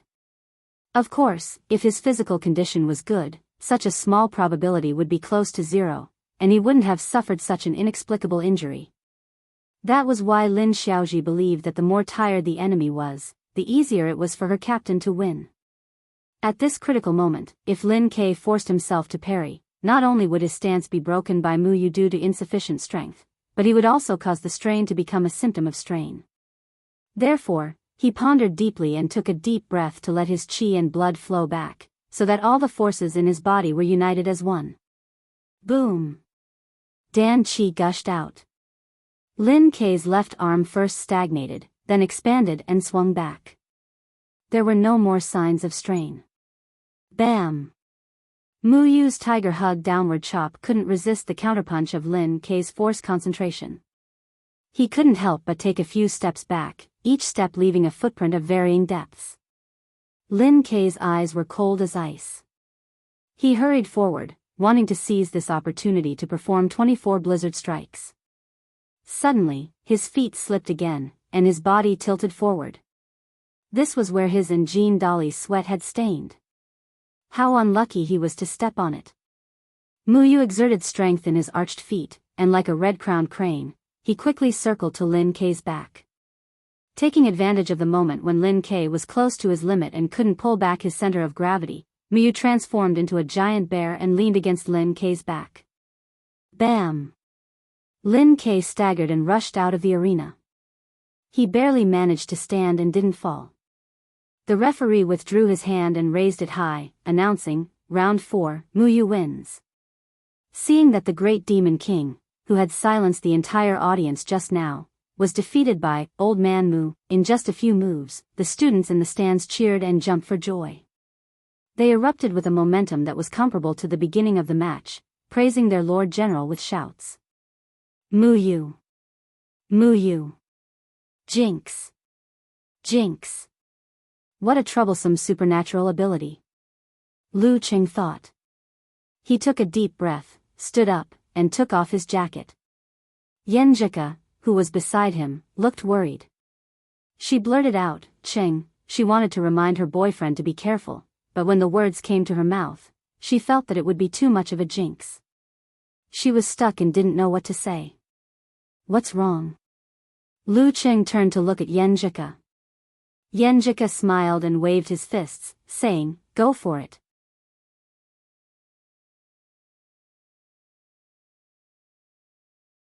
Chapter 3:17. Lu Qing smiled and bumped Yenjika's hand with his fist. He said in a low voice, It's all thanks to Coach Yan's brilliance. Although a misfortune was a strange and troublesome supernatural ability, it was not invincible. Especially since Old Man Moo had limited strength and the arena was simple. As long as Lu Qing paid more attention to the situation and fought cautiously, he would not be too unlucky. His advantage in strength was enough to offset everything. Come on, I'll lend you everything, Yenjika answered in a low voice, her eyes sparkling and her pink lips opening and closing. Then she took the initiative to bump Lu Qing's fist. Lu Qing put his coat on the seat and high-fived his teammates one by one. Victory! Li Mao, Sun Jian, and the others yelled out worriedly. Although they were confident in Lu Qing's strength, Lin Kei's loss was too strange. They could not help but feel nervous when they thought of Old Man Moo's previous victories. The lucky ones were similar, but the unlucky ones were all different. Lu Qing smiled faintly, waved his fist, and replied firmly, Victory. Seeing Lin Kei off the stage, Lin Xiaoji jumped up from the seats of the home team, the rosary beads in her hand and the cross in her palm shaking. Captain is awesome. She tied her hair into a high ponytail again and her eyes were full of joy. He didn't let me down. Jean Dolly also waved his fist excitedly and asked for approval, Captain, you didn't consume much energy, right? He just blocked Lin Kei's dance stage explosion and didn't even take it head-on. Yes, it's a one-on-one fight with Lu Qing. Lin Xiaoji nodded her ponytail. Misfortune is really a magical supernatural ability. Thinking of this, she lowered her head and checked again to see if she had forgotten or brought the wrong amulet. Pain and happiness. In the stands, Mu Jinyan, who was shouting excitedly, became gloomy. He pouted and stamped his feet. Isn't this too much of a coincidence? Isn't this cheating? Why don't you use your supernatural ability? Let's have a martial arts competition with our Lin Kei. What an embarrassing loss. While Mu Jinyan was mumbling unreasonably, Yan Shaoling was already nervous. Various scenes of Lu Qing's misfortune flashed in her mind. It's time to go on the stage. Quick, everyone treat yourselves as lucky stars. She called out in the live post. I'll be the head. Unparalleled Dragon King made a joke. Uncle, what do you mean? I don't understand. Yan Shaoling replied with a confused expression. And the mood of the audience around her had recovered from the abyss. They became excited again and were full of imagination about the result of the competition. Both sides were down to the last contestant, so why couldn't they hope for victory? Although Lu Qing was a very powerful martial artist, any kind of accident could happen in a one-on-one fight. The Bane's bad luck increased the probability of these accidents happening. Old Man Moo wasn't good at creating miracles, but he was good at dragging his opponents down to his level. Our chances of winning are slim, but what if? Who knows? The audience exhaled one by one, creating a rolling and reverberating wave. Beat him! Beat him! Beat him! Beat him! Lu Qing ignored the waves of cheers, each louder than the last, and steadily walked along the road towards the arena, meeting up with Lin Kei halfway. There was no look of pain on Lin Kei's face. His eyes were deep, and no one knew what he was thinking. He just habitually raised his hand and bumped fists with Lu Cheng. Hey, this isn't the brother-in-law I know. With his perverted desire for victory, shouldn't he be upset now? Lu Cheng was a little surprised. But in the blink of an eye, he was relieved of this doubt. Putting himself in the other's shoes, if it were him, after inexplicably losing a match, the most important psychological activity would definitely not be pain, but thinking about why he lost, where he lost, and what he should do next time to avoid the same mistake. Brother-in-law should be at this stage. When the two were about to pass each other, Lin Ke suddenly opened his mouth and said, "Be careful, no problem." Sure enough. Lu Cheng confirmed his speculation and smiled happily. Don't worry. While speaking, he passed by Lin Ke and strode to the stone steps. His momentum was accumulating little by little, like a storm sweeping over. Mu Yu suddenly had the illusion that the temperature in the arena had dropped a lot and subconsciously shivered. When Lu Cheng stood in front of him, his momentum was like a rainbow, as deep as the sea. Without making a move, he could weaken the opponent's fighting spirit and affect their judgment. The referee looked around, raised his right hand again, and spat out the force in his dantian. Round 5, start. Lu Cheng didn't want to attack first. Instead, he was cautious. He looked around and listened carefully, taking in the situation of the arena and his own body. He waited calmly to avoid any accidents. Mu Yu unleashed his supernatural ability without holding back. With the crane step, he leaped and circled towards his opponent. Suddenly, his right foot fell into the ground, and his body fell forward involuntarily. The Yin force under Lin Ke's feet stepped on more than one soft spot. Lu Cheng wasn't unlucky, but Mu Yu tasted the trap that Lin Ke tasted. Crack. His right foot fell into the air, and his body fell forward. Seeing that he was about to kneel down to Lu Cheng, he quickly straightened his spine and exerted the force in his muscles to pull back his center of gravity. This pull was too forceful. Instead of falling forward, Mu Yu leaned back and took 2 steps back. Whoosh! In a panic, he didn't pay attention to his feet and stepped on the slippery mark left by Lin Ke when he slid and kicked Jean Dolly. Mu Yu slid back with his left foot and did a split. Then, he heard the sound of cloth tearing. It was so pleasant and so thrilling. Rip! Mu Yu's crotch was torn, and a red color was exposed. Lu Cheng stood there, dumbfounded. The situation was so weird that he didn't dare to attack for fear of falling into a trap. What happened? Lu Cheng was at a loss. In the midst of the chaos, Mu Yu steadied himself and caught sight of his boxers from the corner of his eye. His face instantly flushed with the same color as a few thoughts flashed through his mind. How did this happen? Did I finally reach my limit after wearing this martial arts suit for half a year? What was the reason for the series of accidents? How did this happen? Lin Xiaoji held the cross and stared blankly at the arena. She didn't understand what had happened.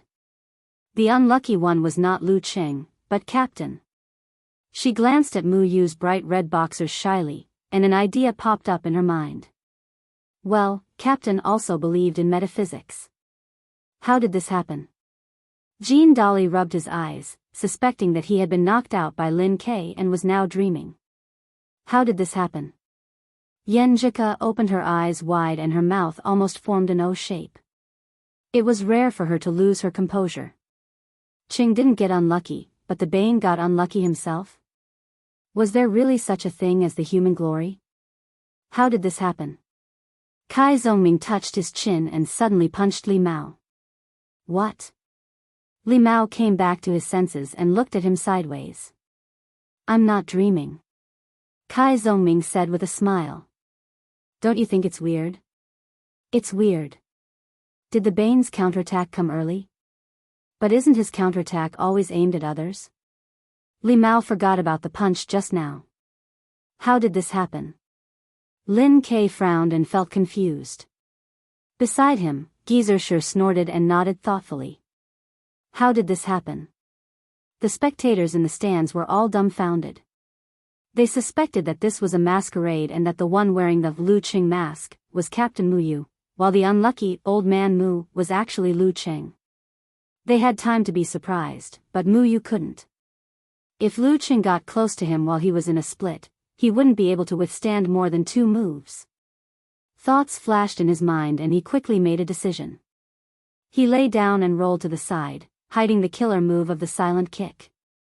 Lu Qing watched and didn't attack blindly. He didn't know what was going on and whether he would be affected. Of course, he had to be cautious. While rolling, Mu Yu was relieved that his opponent didn't seize the opportunity to attack. He exerted strength in his waist and abdomen and was about to stand up and take a stance again.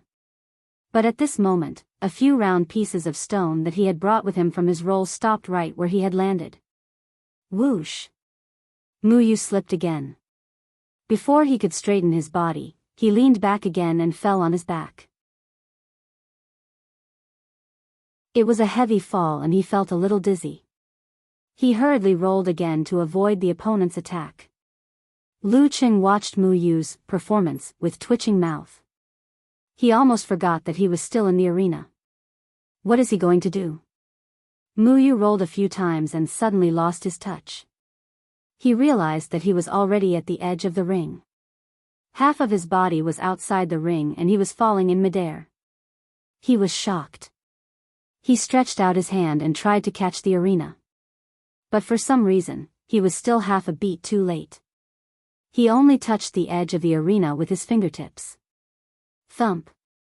Mu Yu fell to the ground beside the ring. His eyes were blank and lifeless. He wasn't the only one who was in a daze.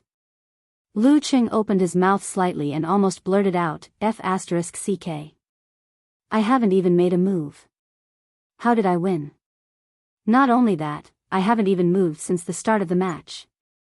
The referee was stunned for more than 10 seconds. He looked at Lu Qing in confusion and raised his right hand. Round 5, Lu Qing wins. The final result, Songqing University Martial Arts Club wins. Clang. The cross in Lin Xiaoji's hand fell to the ground.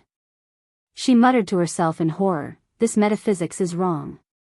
Well, it's not metaphysics if you can understand it. God, did you get the wrong script? Jean Dolly blurted out as if he was sleep-talking. The audience in the stands looked at each other in confusion. For the time being, they didn't feel the depression or pain of defeat. We might be watching a fake match. This should be an incredible event on campus, right? The Bane, who was famous for making his opponent unlucky, defeated himself without even a single fight. In the away team seats, Kai Zhongming opened his mouth and said, "This is the strangest match I've ever seen, so far."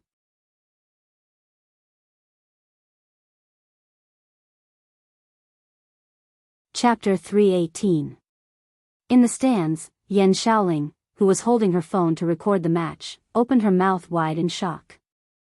Originally, she was worried that she would be unable to stop herself from shouting and waving her arms when she saw the intense part of the battle. She was worried that she would accidentally throw her phone away. Who would have thought that the development of this battle would be so outrageous that she was completely dumbstruck? She didn't cheer or get excited. Instead, she turned off the camera and posted the video to the forum with a title that best expressed her feelings. I might have met a ghost. Quickly scrolling the progress bar, Unparalleled Dragon King finished watching the match in less than a minute. He sent an emoji scratching the back of its head and said, "Damn, what is Mu Yu doing? Lu Qing won just like that? Is Mu Yu suffering from the backlash of his supernatural ability?"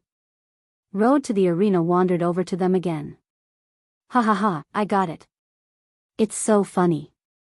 My stomach hurts from laughing. Nye Chichi sent an emoji. I watched it twice. Each time I watched it, I laughed like crazy. How is this a martial arts competition? It's obviously a comedy show.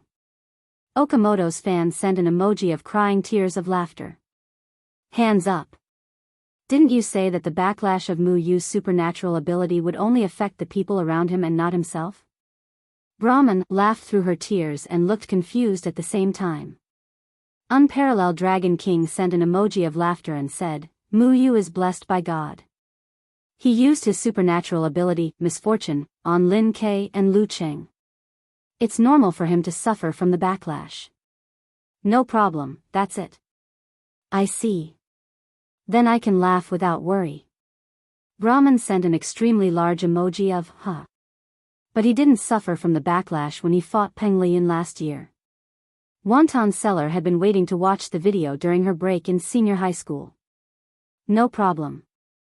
Last year, Muyu fought Su Wanyan with misfortune and crow's mouth. He barely won after both of them were injured. When he fought Peng Lian, he was already at the end of his rope. I guess he couldn't use his supernatural ability anymore. Unparalleled Dragon King was very familiar with the scene. He was indeed a human-shaped database. Of course, it's also possible that Lu Cheng has the talent to restrain this supernatural ability. Oh, Eternal Nightfall, can I post this video on Weibo? It's so fun, I want more people to see it. Rolling on the ground laughing expression, all the good names are taken by dogs, said. F.A. A smile gradually appeared on Yen Xiaoling's face as she slowly recovered. All the good names have been taken by dogs, immediately posted a Weibo post with the video as the theme and the caption, what an amazing match. Lu Cheng, who won by lying down, versus Muyu, who defeated himself. Finally, she tagged a few of her friends on Weibo. Among them, a female ID named Stupid Winter, with an ID of Laughing to Tears, said, huh, what a professional performance. There was not a single flaw. He was using his life to put on a show. At Oscar-winning actor, in the martial arts arena of Shanbei University, Fang Zhirong had completely suppressed his opponent. Su Wanyan and Peng Lian were sitting side by side. They were not interested in this game. They even suspected that they had no chance to play. As the president of the martial arts club, he had to pay attention to his image in front of his classmates. Otherwise, he would have taken out his phone and searched for the match between Lu Cheng and Muyu. Could his taste of the starry sky really restrain this supernatural ability? Last November, when he played a trick on him with his corvine mouth, he suffered a backlash. But he had to wait for confirmation. While he was thinking, a mobile phone suddenly appeared in front of him. Hey, junior brother Peng, what's wrong? Su Wanyan turned to look at Peng Lian. Peng Lian smiled and said with a hint of evil interest, just watch and you'll know. When he was not in a daze, he was actually a nice person to get along with. Watch? Su Wanyan looked down and found that the screen was showing the video of his fight with Muyu. He held his breath and reached out his right hand to click the play button. What the? F***CK. F***CK. As the progress bar rolled, Su Wanyan's expression changed again and again.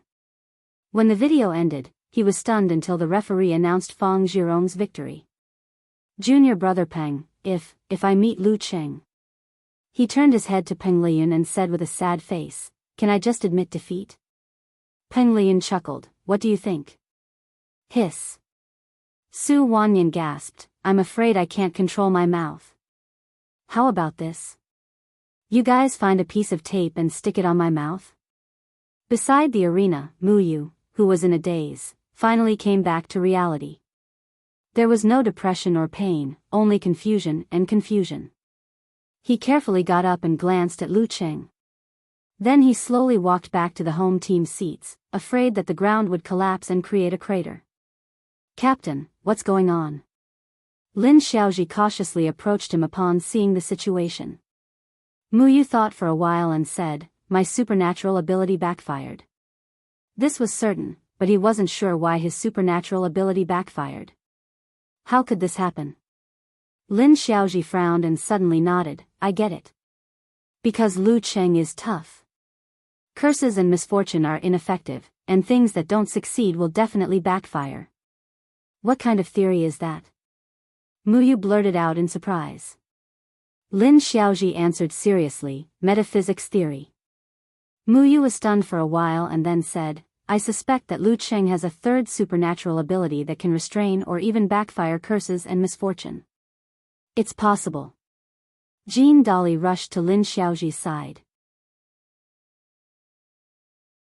Seeing the two leading players and the rest of the substitutes surrounding them, Miu finally got out of his previous mood and apologized with guilt and depression. I'm sorry, I can't lead you to the national final this year. All the students who dare to join the martial arts club are true love. The atmosphere suddenly became heavy. Lin Xiaoji's eyes reddened. She took a breath and pretended to be heartless. Captain, we still have the year after next. What are you afraid of? We still have a chance. Why not next year? Jean Dolly asked blankly. Isn't it obvious? Next year, Peng Liyun will be in his senior year, Lu Cheng and Lin Ke will have matured for another year, and Shanbei and Song will be so strong that it's hopeless. How can we have a chance? The year after next, when Peng Liyun graduates, Lu Cheng and Lin Ke will be strong again, but at least we still have a chance to compete for another place. Lin Xiaoji was just making things up, but as she spoke, she revealed her true feelings. We also want to participate in the national final once. We have to have something to aspire to in our 4 years of university. The problem is, I'm already in my junior year and will graduate the year after next. Muyu interrupted blankly. Lin Xiaoji rolled her eyes and laughed. Captain, you can't abandon us.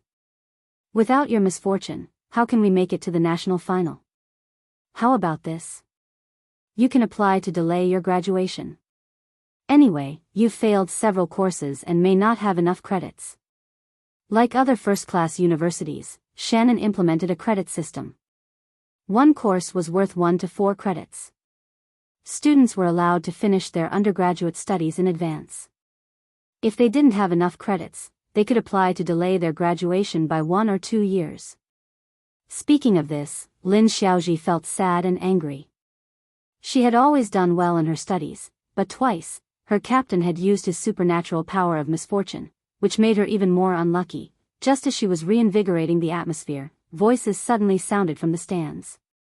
They started weak and became louder, and eventually merged into a chorus of shouts, together through thick and thin. Together through thick and thin. Together through thick and thin. Mu Yu and Lin Xiaoji were stunned. They instinctively looked around, but soon their vision was blurred by the banners. In the sound of "Together Through Thick and Thin," Lu Qing returned to the seats of the away team. The first thing he saw was Xu Rui and the shooting team, who were recording the details. He waved his hand in a friendly manner and was about to say hello when he saw Xu Rui's face turn pale. She took a few steps back, as if she was afraid of being contaminated. The rest of the shooting team also stepped back, leaving only the cameraman standing there awkwardly. Cheng, you're a god. You won the game without moving your hands, feet, or body. At this time, Kai Zongming gave him a thumbs up to ease the awkwardness. I was quite confused. Lu Qing walked over with a smile. Kai Zongming quietly took a few steps back and distanced himself from Lu Qing again. Why are you hiding? Lu Qing asked in amusement. He saw Yan Zhika looking at him with both joy and surprise. He already understood that those guys were afraid of being contaminated with misfortune like Mu Yu. Hee hee. Kai Zongming smiled without saying anything and shrank to Lin Ke's side. Are you still a friend? Lu Qing helplessly stared at Talker. Not really. Little Ming answered without any sense of shame. Lu Qing was so angry that he almost laughed. He was touched to see his little fairy standing beside him fearlessly. This is true love. At this time, he heard his master's voice. The relic of Longhu Immortal that you got can probably reflect supernatural powers like the crow's mouth of misfortune. This sentence was like a flash of lightning that illuminated the fog in Lu Cheng's mind. He suddenly understood what was going on. When he was asleep, the Jin Dan could foresee the approaching danger. When it was balancing itself into the Dan, it incorporated a little of this supernatural power into it. This is the third supernatural power I've awakened, right? Of course, most of the power is provided by the Jin Dan for the time being. What should I call the supernatural powers of tough life and premonition? Son of Heaven? Lucky Star? While thinking, Lu Qing subconsciously looked at Li Mao, Kai Zongming, and the rest of his teammates. He found that they were still wearing the same expression as before. They had no reaction to his master's words. This is a powerful move. While Lu Qing was sighing with emotion, Yenjika stood on her tiptoes and whispered in his ear, "Qing, did you feel anything strange just now?" Lu Qing explained with a smile, "I've awakened my third supernatural power." It reflected Mu Yu's misfortune and caused a backlash. "Well, I should say that this supernatural power has been awakened for a long time. I just didn't notice it and didn't know what it was." He told Coach Yen about his encounter with the thief at the train station in a low voice. "I see." Yenjika's eyes lit up with relief and surprise. Then she snorted, "That's so annoying. I thought it was the effect of my luck. I thought I had awakened a supernatural power of good luck. Look, Mu Yu's backlash is so severe. It must be because of your luck." Lu Qing flattered her and suddenly thought of a question. "Cuckoo, you're not afraid of getting misfortune and took the initiative to welcome me. Is it because you trust me, or because you think your luck is invincible and you don't need to worry about it?" "Hee hee." Yenjika answered with a laugh. After the greeting, Mu Yu, Lin Xiaoji, and the rest returned to the locker room. Since the captain had suffered a backlash, Lin Xiaoji was much more relaxed. She took off her shoes and went into the bathroom. She took off the amulets one by one and stuffed them into the closet with her clothes. Under the hot water, every cell in her body was screaming for comfort. After applying the shampoo, Lin Xiaoji enjoyed the bath. Just then, she saw the light above her flicker a few times and make a buzzing sound. After a short struggle, it finally went out completely. Immediately after, Lin Xiaoji felt that the hot water on her body turned into a bone-piercing cold rain. This. She turned to look at the closet and felt that the cute amulets were so far away.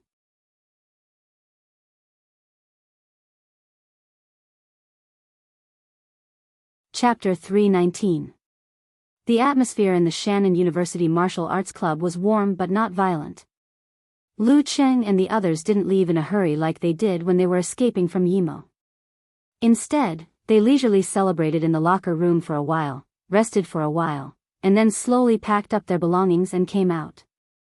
At this time, the crowd in the gym had dispersed, leaving only a few students lingering around to exercise. Once they saw Lu Qing, their expressions changed and they scattered like birds and beasts, as if they had seen the arrival of the Demon King. Even Mu Yu, the Bane, was unlucky in front of him, let alone ordinary people like us. Witnessing this scene, Kai Zhongming and the others, who already knew that Lu Qing relied on the rebound of his third supernatural ability, couldn't help but laugh out loud. They all looked at the legendary protagonist with ridicule. Lu Qing held Yenjika with one hand and covered his face with the other. He sighed and said, "I feel like a big villain boss." Needless to say, this was inexplicably satisfying. After a long journey, it was already 8:00 when the Songqing University Martial Arts Club members returned to school. Thus, they went back to their respective homes and mothers, taking advantage of the weekend to do laundry, tidy up, and busy themselves with housework. The next day, it was the same cycle of morning exercises and special training. In the afternoon, Lu Qing accompanied Yenjika to the first teaching building, intending to find a classroom with fewer people to study by themselves. He slung 2 school bags over his shoulder and looked at the students coming and going.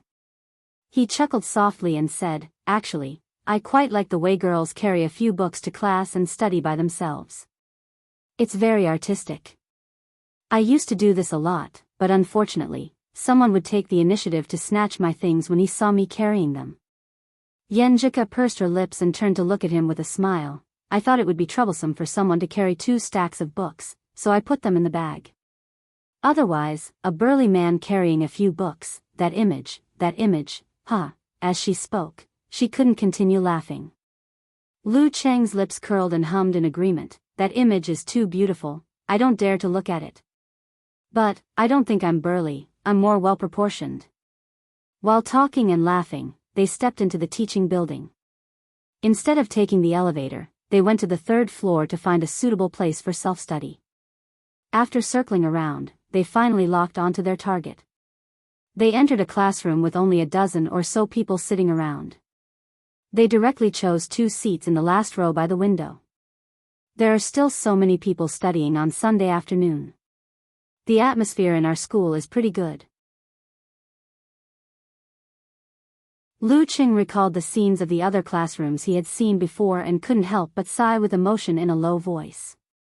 But every time I go back to the dormitory, I see little Ming and God Ren not studying. I feel that our generation of college students is really decadent. Godly man was none other than Tang Wen.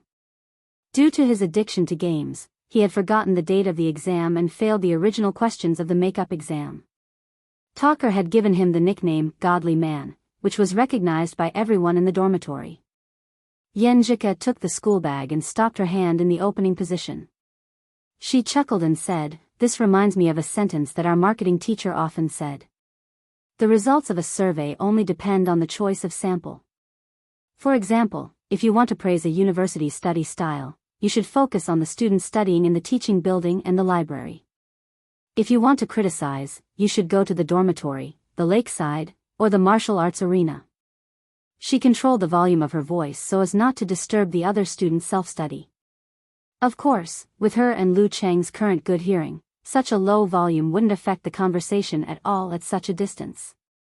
While talking, Yenjika opened the school bag and took out thick books, corresponding references, half-filled notes, a notebook for making drafts, and a stationery bag with a picture of a pink pig.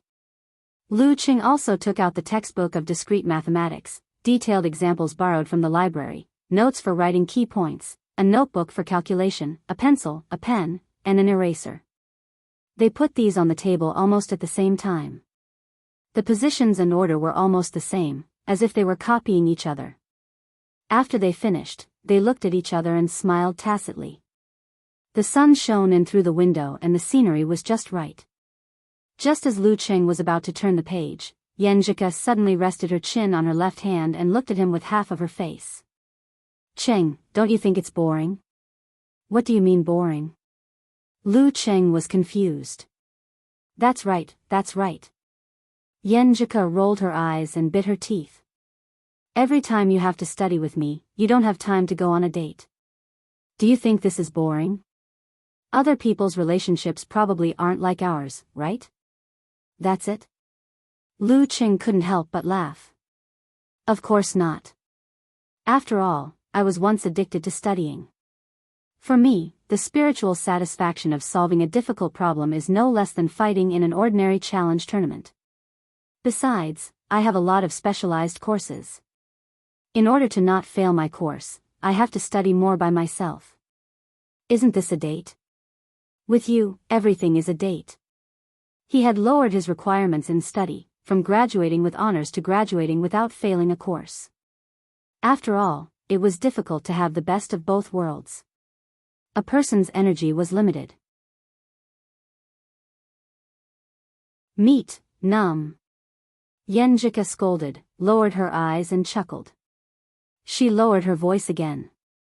Actually, I like the way we are now." During self-study, when she occasionally looked up and saw Cheng's face and felt his presence, everything would become so warm and comfortable. "Me too," Lu Qing emphasized. Yenjika rolled her eyes and showed her dimples. "Really? Do you really like it? Do you like it very much?"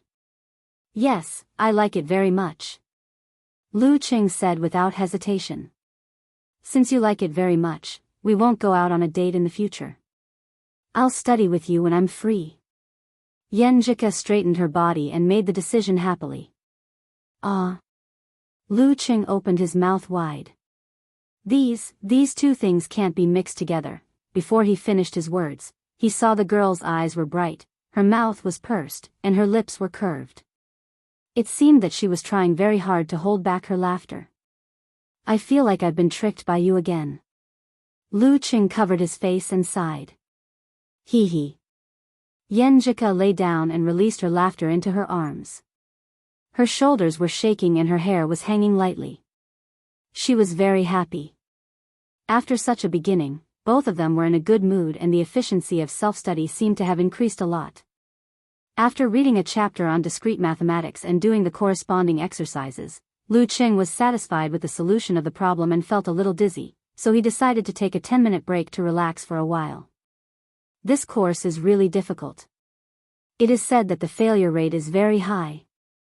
Lu Qing stared at the textbook for a few seconds and sighed. Then he turned his head to look at Yan Zhika and saw that she was calculating something. She looked very focused and her eyes were deep. Sometimes she frowned, sometimes she pouted, sometimes she smiled, and sometimes she pursed her lips. She had an intoxicating beauty. Lu Qing looked at her with a smile. He looked at her long black eyelashes fluttering like a fan. He looked at her lively eyes and her delicate cheeks. What are you looking at? Do what you want to do. Go play with your phone. Yan Zhika couldn't focus under his gaze. She scolded in a low voice and hit him lightly. Lu Qing smiled and took out his phone. He unlocked the screen and planned to relax by browsing the forum. The first post that caught his eyes was from "All the good names are taken by dogs." I'm in the headlines. No, the video I reposted has become a hot topic. What video? Lu Qing followed the link in the post and clicked on Weibo. He saw Lu Qing who won by lying down versus Mu Yu who defeated himself. As the video of the competition was extremely funny, it attracted a lot of people to repost it. It actually caused an explosive spread effect. In less than a day, there were already more than 10,000 reposts and nearly 10,000 comments. The number of people who viewed it was even more uncountable. Lu Qing watched it from the perspective of a bystander. He was also very happy and sympathized with Old Man Mu. I may have played a fake game. He read the comments while laughing. He was waiting for Yan Zhika to finish the problem so that he could share the most interesting part with her. Good actor. Strong actor. I'm going to laugh with this video this year. My mom asked me why I was kneeling and looking at the computer. Amazing and perfect. Lu Qing, who was standing in the middle, was dumbfounded. As he read, he found a few IDs with a lot of likes. One was Shannon Mu Yu, one was Old Man Mu, one was Calamity Mu Yu, one was Songqing Lu Qing, and one was Warrior Lu Qing. Songqing Lu Qing said with emotion, I was dumbfounded. This is the first time I've seen such a game. Warrior Lu Qing accused Songqing Lu Qing. This is fake. It's a new account. It's obviously fake. You said on Weibo that you were in the capital. So Songqing University has moved to the capital? Songqing Lu Qing retorted. Motherf asterisk Ker, who is this? I didn't register. Lu Qing was stunned for a while. He felt like he had met Li Gui. These guys must have changed their names to gain popularity and gain attention. At this moment, Yan Zhika's phone flashed and a message came in. She just solved the previous problem and felt good. She picked it up and found it was a message from Yan Shaoling. Senior sister, let Lu Qing register a Weibo account. Let's support him. There are so many imposters now. That video is popular. It's the video of his fight with Old Man Mu. Yan Zhika almost didn't understand what she was saying. She reorganized her words and understood what was going on. She turned her head and said, Qing, do you know about the video on Weibo? The video of your fight with Mu Yu. Yes, I'm watching it. 3 guys are impersonating me and accusing each other. Lu Qing was so angry that he laughed. The 3 guys were arguing so much that they had tens of thousands of followers. At Shannon University, Lin Xiaoji stood on the balcony and called Mu Yu. Captain, look at Weibo. You're popular. Achoo. Yes, it's not a good thing. Mu Yu was already blushing because of the ridicule. It's a good thing to have attention. Maybe you can become a verified account in the future and make money from this. Achoo, quick, change your literary name to yourself. We'll go and prove that you're real. Lin Xiaoji urged. Damn it. I'm a professional 9th pin with strong chi and blood. How could I catch a cold just by taking a cold shower? The heavens didn't open their eyes. You have to believe in metaphysics. Lu Cheng and Yan Zhika were in a good mood. They even enjoyed watching the three imposters quarrel for a while. Suddenly, Lu Cheng's phone vibrated. He picked it up and lowered his voice. Senior sister? It was Shi Yuejian. Shi Yuejian laughed and said, I saw the video. It's funny. You should register a Weibo account. Don't let others take advantage of your popularity. I have. Lu Cheng answered with his mouth twitching. His previous Weibo account was just for browsing. He didn't post much, and his name was So Chinibu. You have? What's your name? Why didn't I find it? Those look wrong. Shi Yuejian asked. Lu Cheng covered his face and was too embarrassed to speak. Back then, he liked to read fantasy novels, so his Weibo username was Donghuang Tai. Currently, other than the zombie account, there was only one other account that followed him, and that was his little fairy's Weibo username, Sword Don't Drink. Her QQ username had also been changed to Ku. I'll change it right away. I'll text you when it's done. Lu Cheng skipped the first step. Okay, I'll verify it for you. Shi Yuejian hung up the phone. Lu Cheng changed the name from Donghuang Tai to Lu Cheng. After thinking for a while, he added 129. Yan Zhika murmured as she watched him work. Her dimples appeared on her face and her smile was charming. She felt sweet in her heart. It was her birthday. Hee hee. Lu Cheng smiled and didn't say anything. The change was approved and he sent the name to his senior sister. Before long, Shi Yuejian of Weiyue Club, who had tens of millions of followers, forwarded the Weibo of all the good names are taken by dogs and added a paragraph. It's a very fun game. Lu Cheng 129, my little junior brother.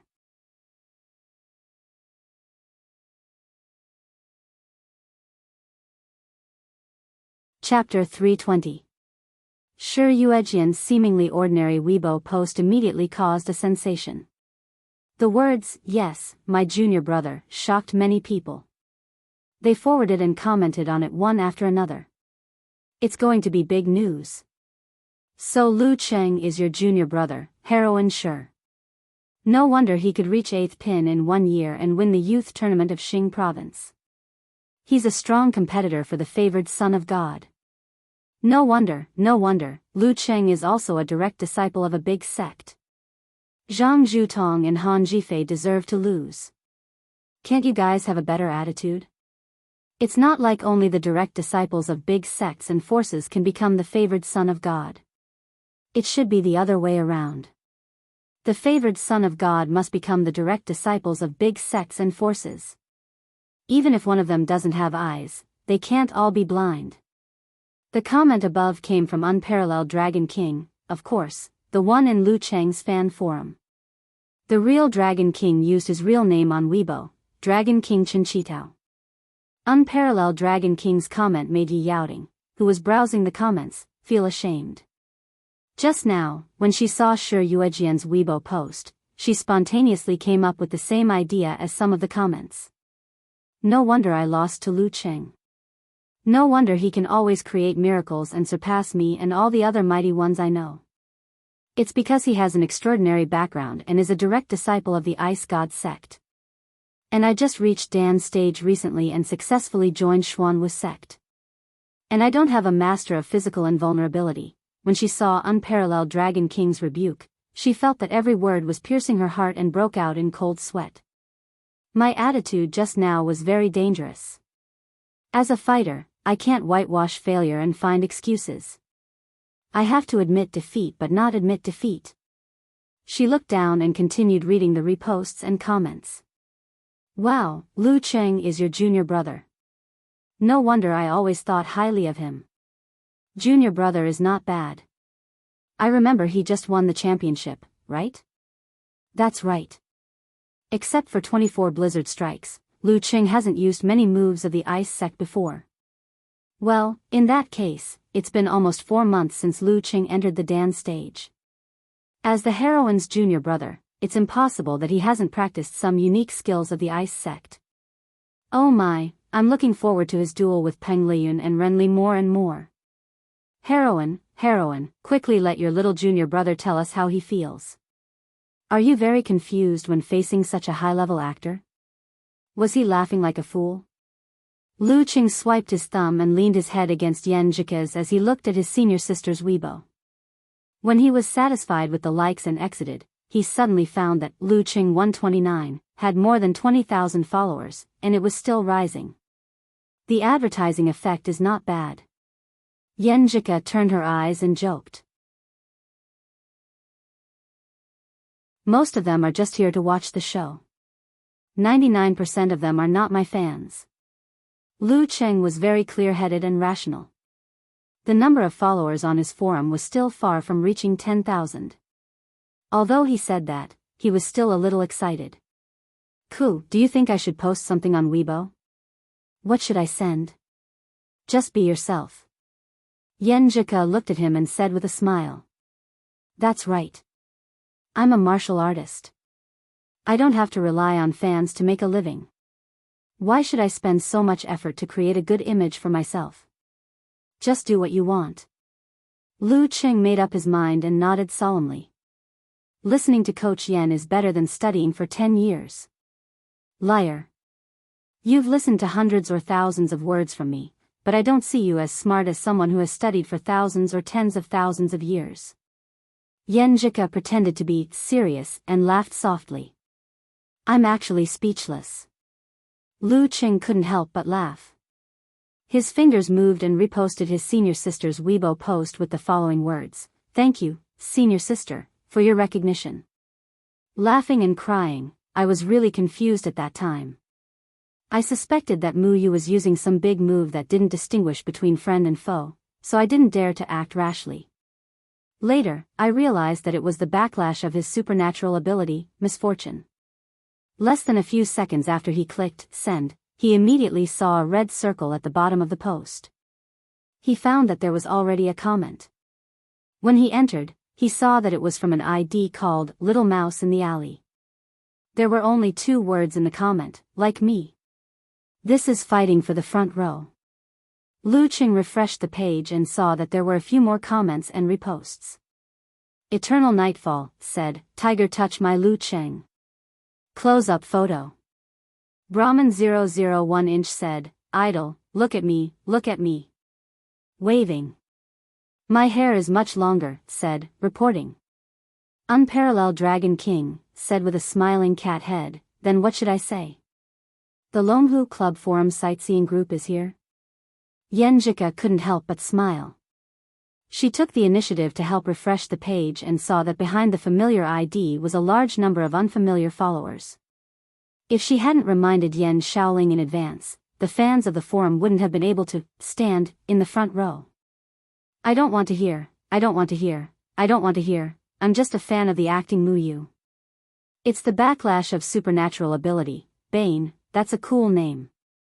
When Lu Qing and Yen Jika were browsing the follow-up comments, a well-known user reposted his Weibo post. Mo Jingting, who had tens of millions of followers, said, My awesome junior master, in a classroom on the 4th floor of the number 1 teaching building, Qiu Zhigao finished a homework by himself. He stretched himself and wanted to relax. He browsed the news of Mo Jingting's official fan club and was looking forward to the concert on Tuesday. While scrolling, he suddenly saw a fan saying, Quick. Little sister has posted a new Weibo post, everyone go and like it. What did Jingting post? Old Xiu clicked on the link and opened the Weibo. Her awesome junior master? Who is that? Qiu Zhigao looked down with interest and noticed that the username of the user that Mo Jingting had reposted was Lu Qing 129. The same name as Qing, Jingting's awesome junior master is also called Lu Qing, what a coincidence. Qiu Zhigao clicked on Lu Qing 129 and entered his homepage. He saw the introduction, Songqing University Martial Arts Club Leading General, Songqing University Martial Arts Club Leading General. What a coincidence, the same name as Cheng, wait. Qiu Zhigao's eyes froze on these few words. F*ck, could he be the Lu Cheng I know? He is Jingting's junior master. Lu Cheng and Yan Zhika also noticed Imo Jingting's repost, because the number of followers on his Weibo account had increased by more than 50,000 and was rapidly approaching 100,000. He could be called a VIP account now. I've received too much attention at my age. He didn't know whether to laugh or cry and made a self-deprecating remark. What does Martial Niece Imo mean? It's not necessarily a good thing for her to reveal her background and identity. Besides, it's annoying to have too much popularity and too much attention. Lu Cheng wasn't ready to become a real celebrity yet. He wanted to participate in competitions, earn money, and fight with strong opponents to reach the peak of martial arts. He wanted to be respected daily and not worry about being disturbed in his life. Others can't even ask for it. Yan Zhika said with a faint smile, this is also a sign of goodwill, right? But I don't like this kind of goodwill. Lu Cheng sighed. It's enough for her. Well, those who don't know about the internal affairs of the Ice Gods sect will think that she has a good relationship with you.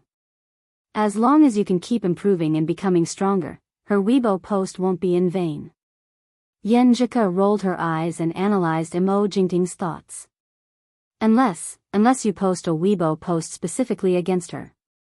But I don't think you're capable of doing that, Cheng. At this moment, Lu Cheng's phone vibrated with a message.